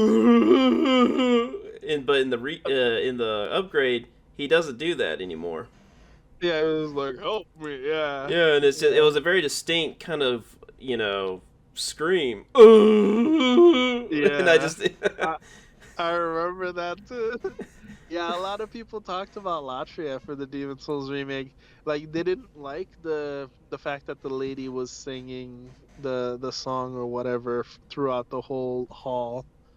They said like it sort of changed the meaning of the area or whatever. I don't know. Huh? I liked the singing. I thought it was great. It was atmospheric, Did they but remove that? well, no, they added it. I thought it was always in there. No, it wasn't. And that's why it was like it's such a good addition that it feels like it was always there. Huh? At That's least wild. to me, right? But it was never there. Like there was never the lady singing, that tune throughout the whole hall. Like when you got close to her, you heard her, humming something or whatever, but it was never one, it was never that song, and two, it was never throughout the whole area. So like, I went back because I have the original Demon Souls too. I was like, wait, is this true? Like I went back and checked, and I was like, oh, okay, I guess that. But personally, I like the new one. I thought it was more atmospheric with the singing, but I don't know. Wow. Okay. So I um, guess I can guess who or what number one is. yeah. Alan Wake 2. Curveball right there. No, no. Um, yeah, of course, Super Mario Wonder, and I've already talked about that one. Did you have anything to add for that? No, I thought it was a super well realized game. I do like the fact that every stage felt like it had something to offer and it stood on its own. You Mm-hmm. know, a lot of times you get stages where you just run to the end and that's the stage. And sure, maybe you'll see a few different things, but like with Wonder, it did feel like each stage kind of like had its own personality, and the Wonder Seed effect is usually really nice. Like even though there's a couple of reused ones, so it's not like completely like, you know, every stage has a completely new Wonder Seed. There was a couple of reused ones, but they felt like they were natural to the stage that they were in. And the platforming was so tight. Like Oh Mario yes. is just such a dream to control in that game. Such a good game. Yeah. Would you want them to kind of carry on with the Wonder title, like let's just say Super Mario Wonder 2, or would you like to see the same concept but with a different with a different name on it? It's so hard to say because honestly, as I was nearing the end of Mario Wonder, I started feeling a little sad because I didn't want it to end. I Mm-hmm. legitimately just wanted there to be more stages and more things to do. Like Yeah.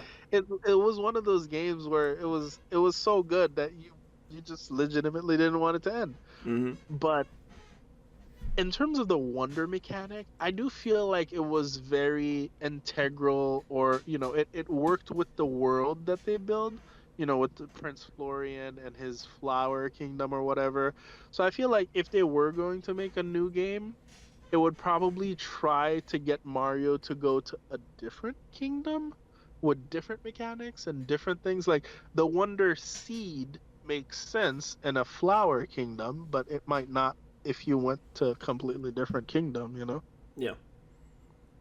But yeah, no, the mechanic itself was very, very nice. I thought, the way that they implemented it with, changing the stage or the physics or even like the way that you control the game, you know, it, it made the game feel very fresh. And you can't usually say that about a Mario game of feeling fresh. Mm-hmm.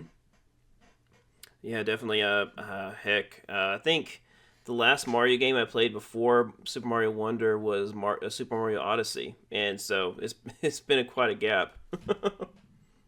Oh yeah. No, I Well, mean Mario Odyssey was also one that they did such a good job with. yeah, I'm surprised they haven't made a sequel to that yet because I mean I it know. was successful. I know people are waiting. Like obviously Mario Wonder is a 2D Mario game, so it's not a 3D.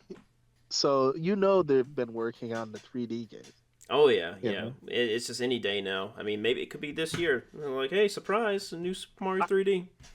You know, that's one thing Nintendo has been doing recently that I am very much on board with. They have been super smart at not telling you what they have working on in the background. Like they're not announcing things until it's like a couple months away. Yes. You know, like and I think that's really good. I wish more developers did that. And don't get me wrong, it's nice to start, feeling hyped for something, but like I don't know. I feel like having to wait for something is not as fulfilling as hearing about it and then it's like, oh, it's right around the corner, or boom, it's dropping today. Like they did that with Metroid Prime Remaster, and like I was like, yo, Yeah. that's what I'm talking about. I do Yeah, like that. I do prefer the whole, they announce it, you only have to wait a couple months, but it seems like most games now, like, hey, this game's going to come out in 5 years. I know. It's like who knows what I'm gonna be into in 5 years, or if I'm gonna even be playing video games, or Yeah. whatever. Like there's so many. I can't plan that far ahead. Give me a couple of weeks to a couple of months, and I'll be happy. It's like when Unravel 2 came out of nowhere. I loved the first Unravel. Then all of a sudden I hear about Unravel 2. I'm like, oh, I can't wait for that to come out. Turns out it was actually released the day they announced it. That's great. I love that. Like more companies need to do that. Mm-hmm.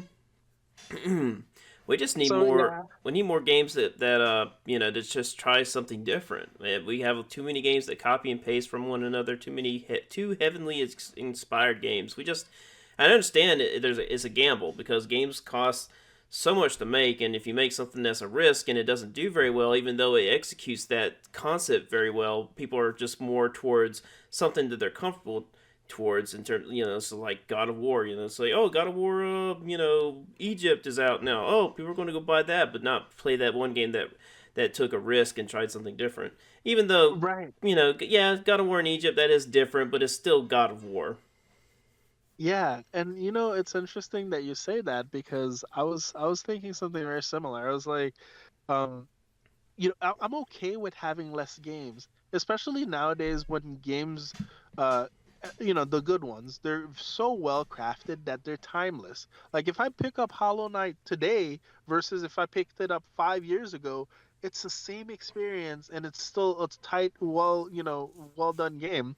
So even though Hollow Knight borrows from like, I guess maybe Hollow Knight is not the right kind of game to mention since it's like a Metroidvania style game, and there's a lot of those. But I guess what I'm trying to say is a game like um, Super Mario Odyssey, is timeless. You know, Hmm. it's it doesn't matter if you pick it up today or another. Like I'm okay with them not making like a direct sequel just yet because I don't know if I want some Mario Odyssey, I could just pick up Mario Odyssey and play it again. Yeah. Yeah, obviously you're gonna want new stage. Certain games it works well for you to want new stages or new setting or new power ups. But for the most part, certain games don't need a copy and paste. They don't need a sequel. They don't like they can stand on their own. Hmm. Until the developer has like enough new ideas to make something new. And there's not a lot like for some reason it seems like Nintendo's the only company that understands that. Yes. Like a lot of their games are very unique. They're Right. very different from each other, even within the same franchise, Hmm. I agree. you know? Yeah, they seem to be every one of the games they're trying something different. I can't get into every single one obviously, but like Breath of the Wild, I really wanted to get into Breath of the Wild, but it just doesn't click with me for some reason. Right, yeah, and that's okay, and that's one of those things where, there's other like you get to try out other games, you get to play other games, but there's a subset of people that only play one game. And I said it earlier in the podcast, but Call of Duty players or Madden players, or for example, they're the type of people that they do just legitimately want the same game again with Hmm. maybe a few tweaks, for next year. Well, Like, Call of Duty barely has campaigns now. It's just mostly online oriented. right, yeah, but that's because that's what their players want. That's Yeah. what they're paying for, you know. So, I mean, I guess I get it. You got to cater to your market, but I don't know. Once there's like too many things that are doing the same thing, I don't want anything to do with any of it.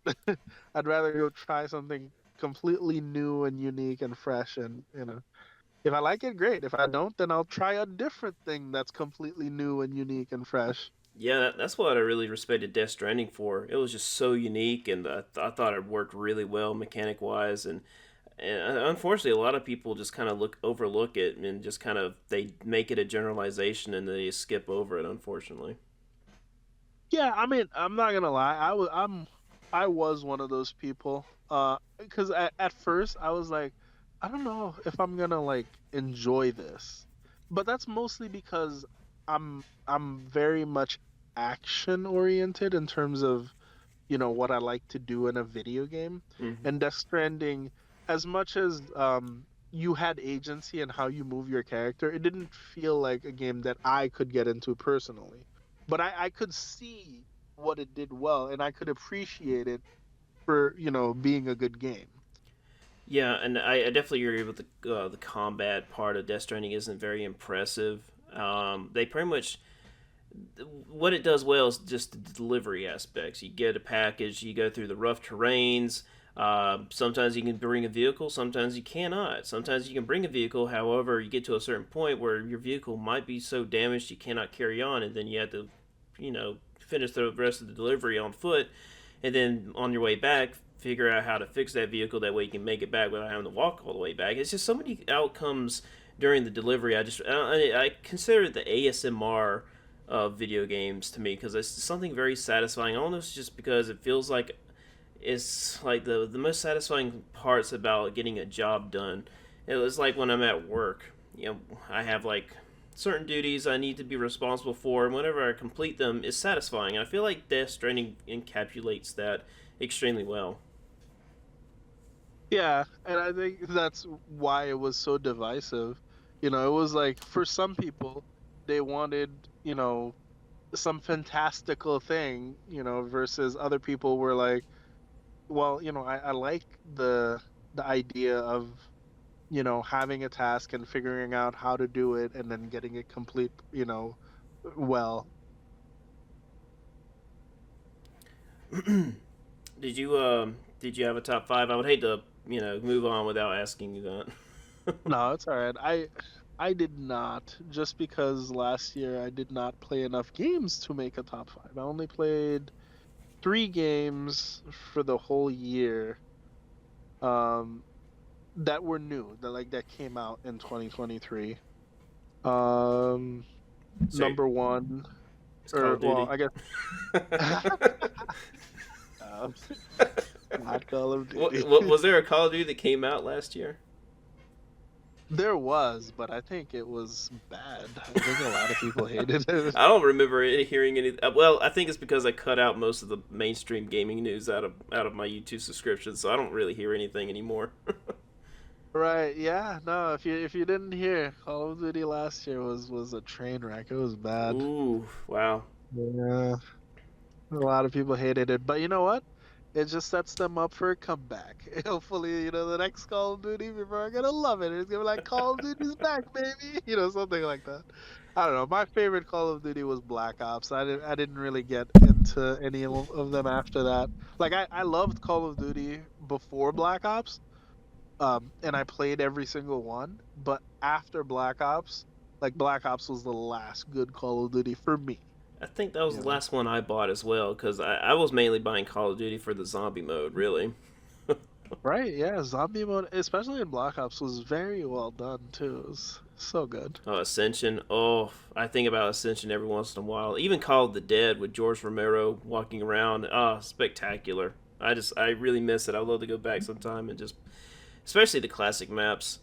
Like the very first map is iconic. It's just I can still remember the map in my head. What was it, a keynote that Toten or something? I forgot. I don't know. I don't Yes, I don't remember. remember the name. It was always some, Yeah. some different type of language. But um, well, I guess we'll go ahead and wrap it up. It's about 2 hours 20 minutes. Great conversations. I feel. Um, Yeah, it's I know it's been a little while, but always fun. yeah. If you're interested, we only touched on probably not even 25% of the stuff I had jotted down.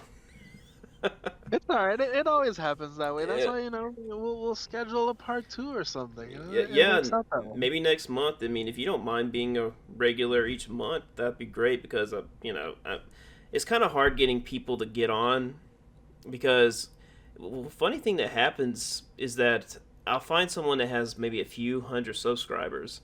I'll ask them to come on, and after that, I know it's not because of the podcast, but I think it's just, I guess you can look at it as a good luck charm. But some people that I've had on have jumped up over, or at least close to 1,000 subscribers. and then it's Well, I mean, and then it's hard to get them on because they're so busy making content, trying to keep up with that. the YouTube Yeah, algorithm. exactly. Trying to Your keep up true with the boss. demand. Yeah, exactly. So, so yeah, it's getting tougher finding people at least around 1,000 subscribers because of course, I want to reach out to everybody. I think anyone that has good motivations and good ideas, and especially video essays. I like inviting people that like to talk about video games, not just people that are just uploading Minecraft stuff. Obviously, I don't. I just I want to get people that are actually putting in time to write down an essay and then go through editing and speak it out and express their opinions about something. Speaking of, I think, 2024 is my year. I took a year off, but Mm-hmm. 2024 is the year. I think I'll go back to making a few video essays. There's a few ideas that I started working on. I just never completed them. But I think I'm at a point where I'm able to actually put out a few pieces of content. The problem is I know that I cannot be consistent enough, Mm-hmm. and YouTube sort of requires you to be consistent in order to even push out your content. So if you're not like uploading, on a strict, couple of, like unless you're making like crazy video essays that are very long, like hours long or whatever, that require a lot of research or whatnot. Like if you're not putting out a video every so often on a consistent basis, YouTube doesn't even bother sending out notifications for your stuff, Hey, you know? jump on uploading shorts. That's what I do. I uploaded. I've been uploading shorts all day, and I uploaded one about 23 hours ago, and it's got 6.2 thousand views. Oh, nice. Yeah, I mean, that is one thing that I never dipped into, because like I don't watch a lot of shorts content, so I guess I, that that kind of uh translates to me not focusing on making shorts content. But maybe it would actually work for some of the ideas that I do have. I've gained since I've been kind of heavy on shorts from the past day. I've actually gained a few subscribers from it. Oh, nice. So it's a good way to earn subscribers. But I tell you, Dark Souls is a really good one. Actually, the From Software games in general are really good shorts to make. Dark Souls, for some reason, just hits that algorithm really well. Oh, yeah. Well, people are always curious. There's a lot of information that we don't know about these games, and we're constantly learning. So whenever you see a new video, you're like, "Yo, is this something I didn't know already?" hmm You're gonna want to watch it.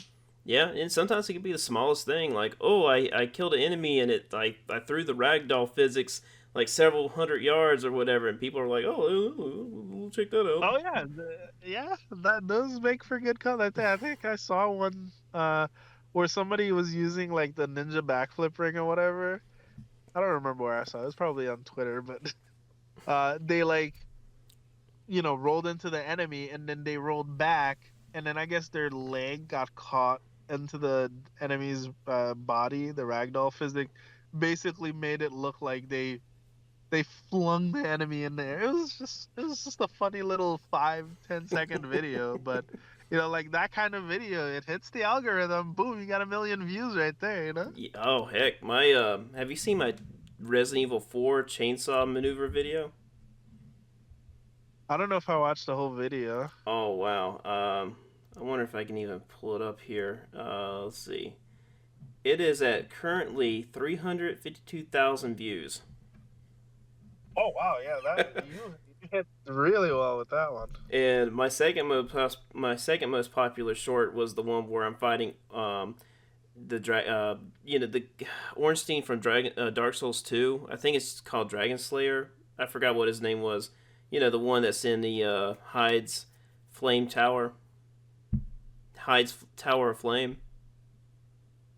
Yeah, I know where that. Yeah. Yeah, so I uploaded for a moment earlier this year. I was just trying to get bosses right at a minute. That way, it was perfect for shorts, and this was one of them that just fit just well. And I defeated Ornstein without rolling, but I titled it saying parrying Ornstein is useless in Dark Souls 2, only because the recovery window is so fast that you could maybe get one hit in and that's it. And it created quite an engagement. I got so many comments on that one. Oh, that's interesting. I guess I mean that. Oh, I did watch that video. I think I remember seeing. I remember seeing it. So I was like, yeah, you can't even repost them. So Yeah, exactly. yeah. And the Godskins for some reason hits the algorithm really well. My Nameless King video. It's really kind of hard to tell what will take off, but it's really fun seeing the shorts. It's a good motivational booster. You upload a short and it's getting thousands of views. I'm like, oh, okay, well, it motivates me to make other stuff. Yeah, yeah. I think that I got to a point. I think when I stopped making content, obviously, with being a father now, it's time is a myth. It doesn't exist anymore when you're a parent. But that was obviously one of the reasons where I sort of slowed down on content. But one of the other reasons was I worked so hard on a video that I thought was pretty good, but it flopped. I got like maybe a couple dozen views on it, and I was like, ah, dang, that's so bad. Like videos that I put no effort into eclipsed it really quickly, and I'm like, wow. Yeah. So that was kind of demotivating for me. I was like, why am I putting in so much work if it's not going to, I don't know, if some arbitrary reason either people aren't vibing with it or aren't engaging with it, or it's just like not hitting the algorithm, or maybe I put the video out at the wrong time. Like there's so many things. So I was like, man, I'm just putting in too much effort and energy into this to not really see anything come out of it. So it kind of like demotivated me. I was like, I need a break. And then that break turned into like, a whole year. But I Yeah. was busy doing other stuff. So it didn't feel like that long of a time. And that's what happened to me. I would focus on a lot, like scripting my boss reviews for Elden Ring, and they barely did anything. Some of them did okay, just a couple hundred views, and I'm like, man, it's just. I've uploaded boss fights without putting any kind of script on them, and if they've went over 1,000 views, but the moment I add some script to it, it's like repellent or something. Right, yeah, it does definitely demotivate you. You just don't feel like you want to put in the effort. And then when you're not putting in the effort, and you're a person, I'm sure you're like me. You don't want to just put out a video just for the sake of putting out a video. You want to put out something that you're proud of, and that Mm-hmm. that you feel like you did a good job. But it's hard to do that and also, hit the Well, algorithm the right way, I guess. at least not having to do it several times a month. If you wanted to make like a very special video, maybe a few times a year, just see if anything happens. I mean, that might be worth it. Like Right. I'm working on a Dark Souls project where I'm just writing out several topics that I want to just see if it'll spark a discussion. and stuff that I found interesting about Dark Souls, and just kind of my own little personal take on a love letter for Dark Souls. And it's gonna be like it's gonna be sectioned out in chapters, and I came up with an idea for transitions that I think will be very nice, very elegant, and I already got music picked out for what I want to use for the tone of it. Because I just don't want to be that guy that's just going to use a bunch of Dark Souls soundtracks. I just kind of want to use something that's not often seen in terms of just talking about a video game. And of course, the obvious choice would be soundtracks from Dark Souls. But like I said, it's just the moment I do that, it's just going to sound like every other video.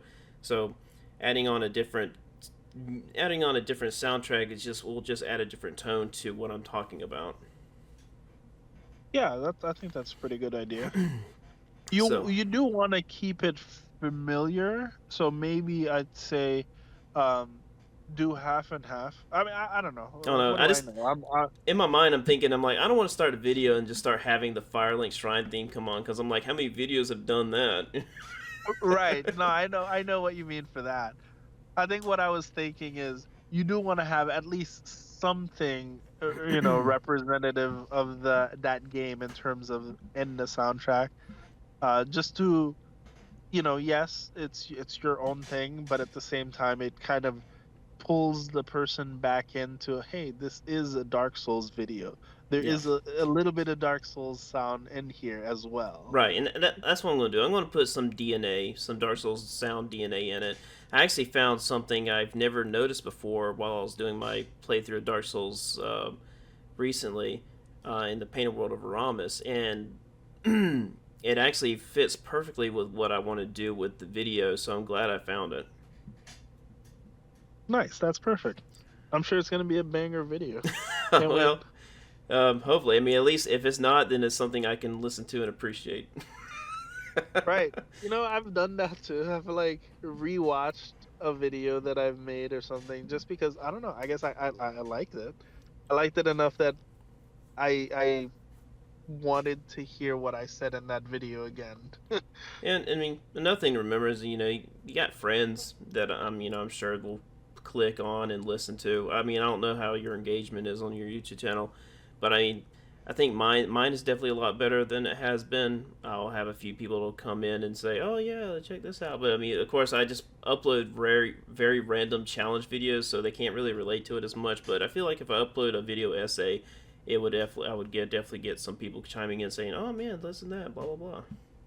I do like discussions, honestly. Hmm. Anything that can get you talking about something is super super cool. So I think, and honestly, part of the whole podcast thing that you're doing is, I'm interested in because I like when people come in and you know they chime in or they have their own, little, comments on a particular topic that we discussed or something. I think that's pretty cool. I think, obviously, it's probably one of those things that may work well in a live setting rather than a YouTube video type, where people are commenting.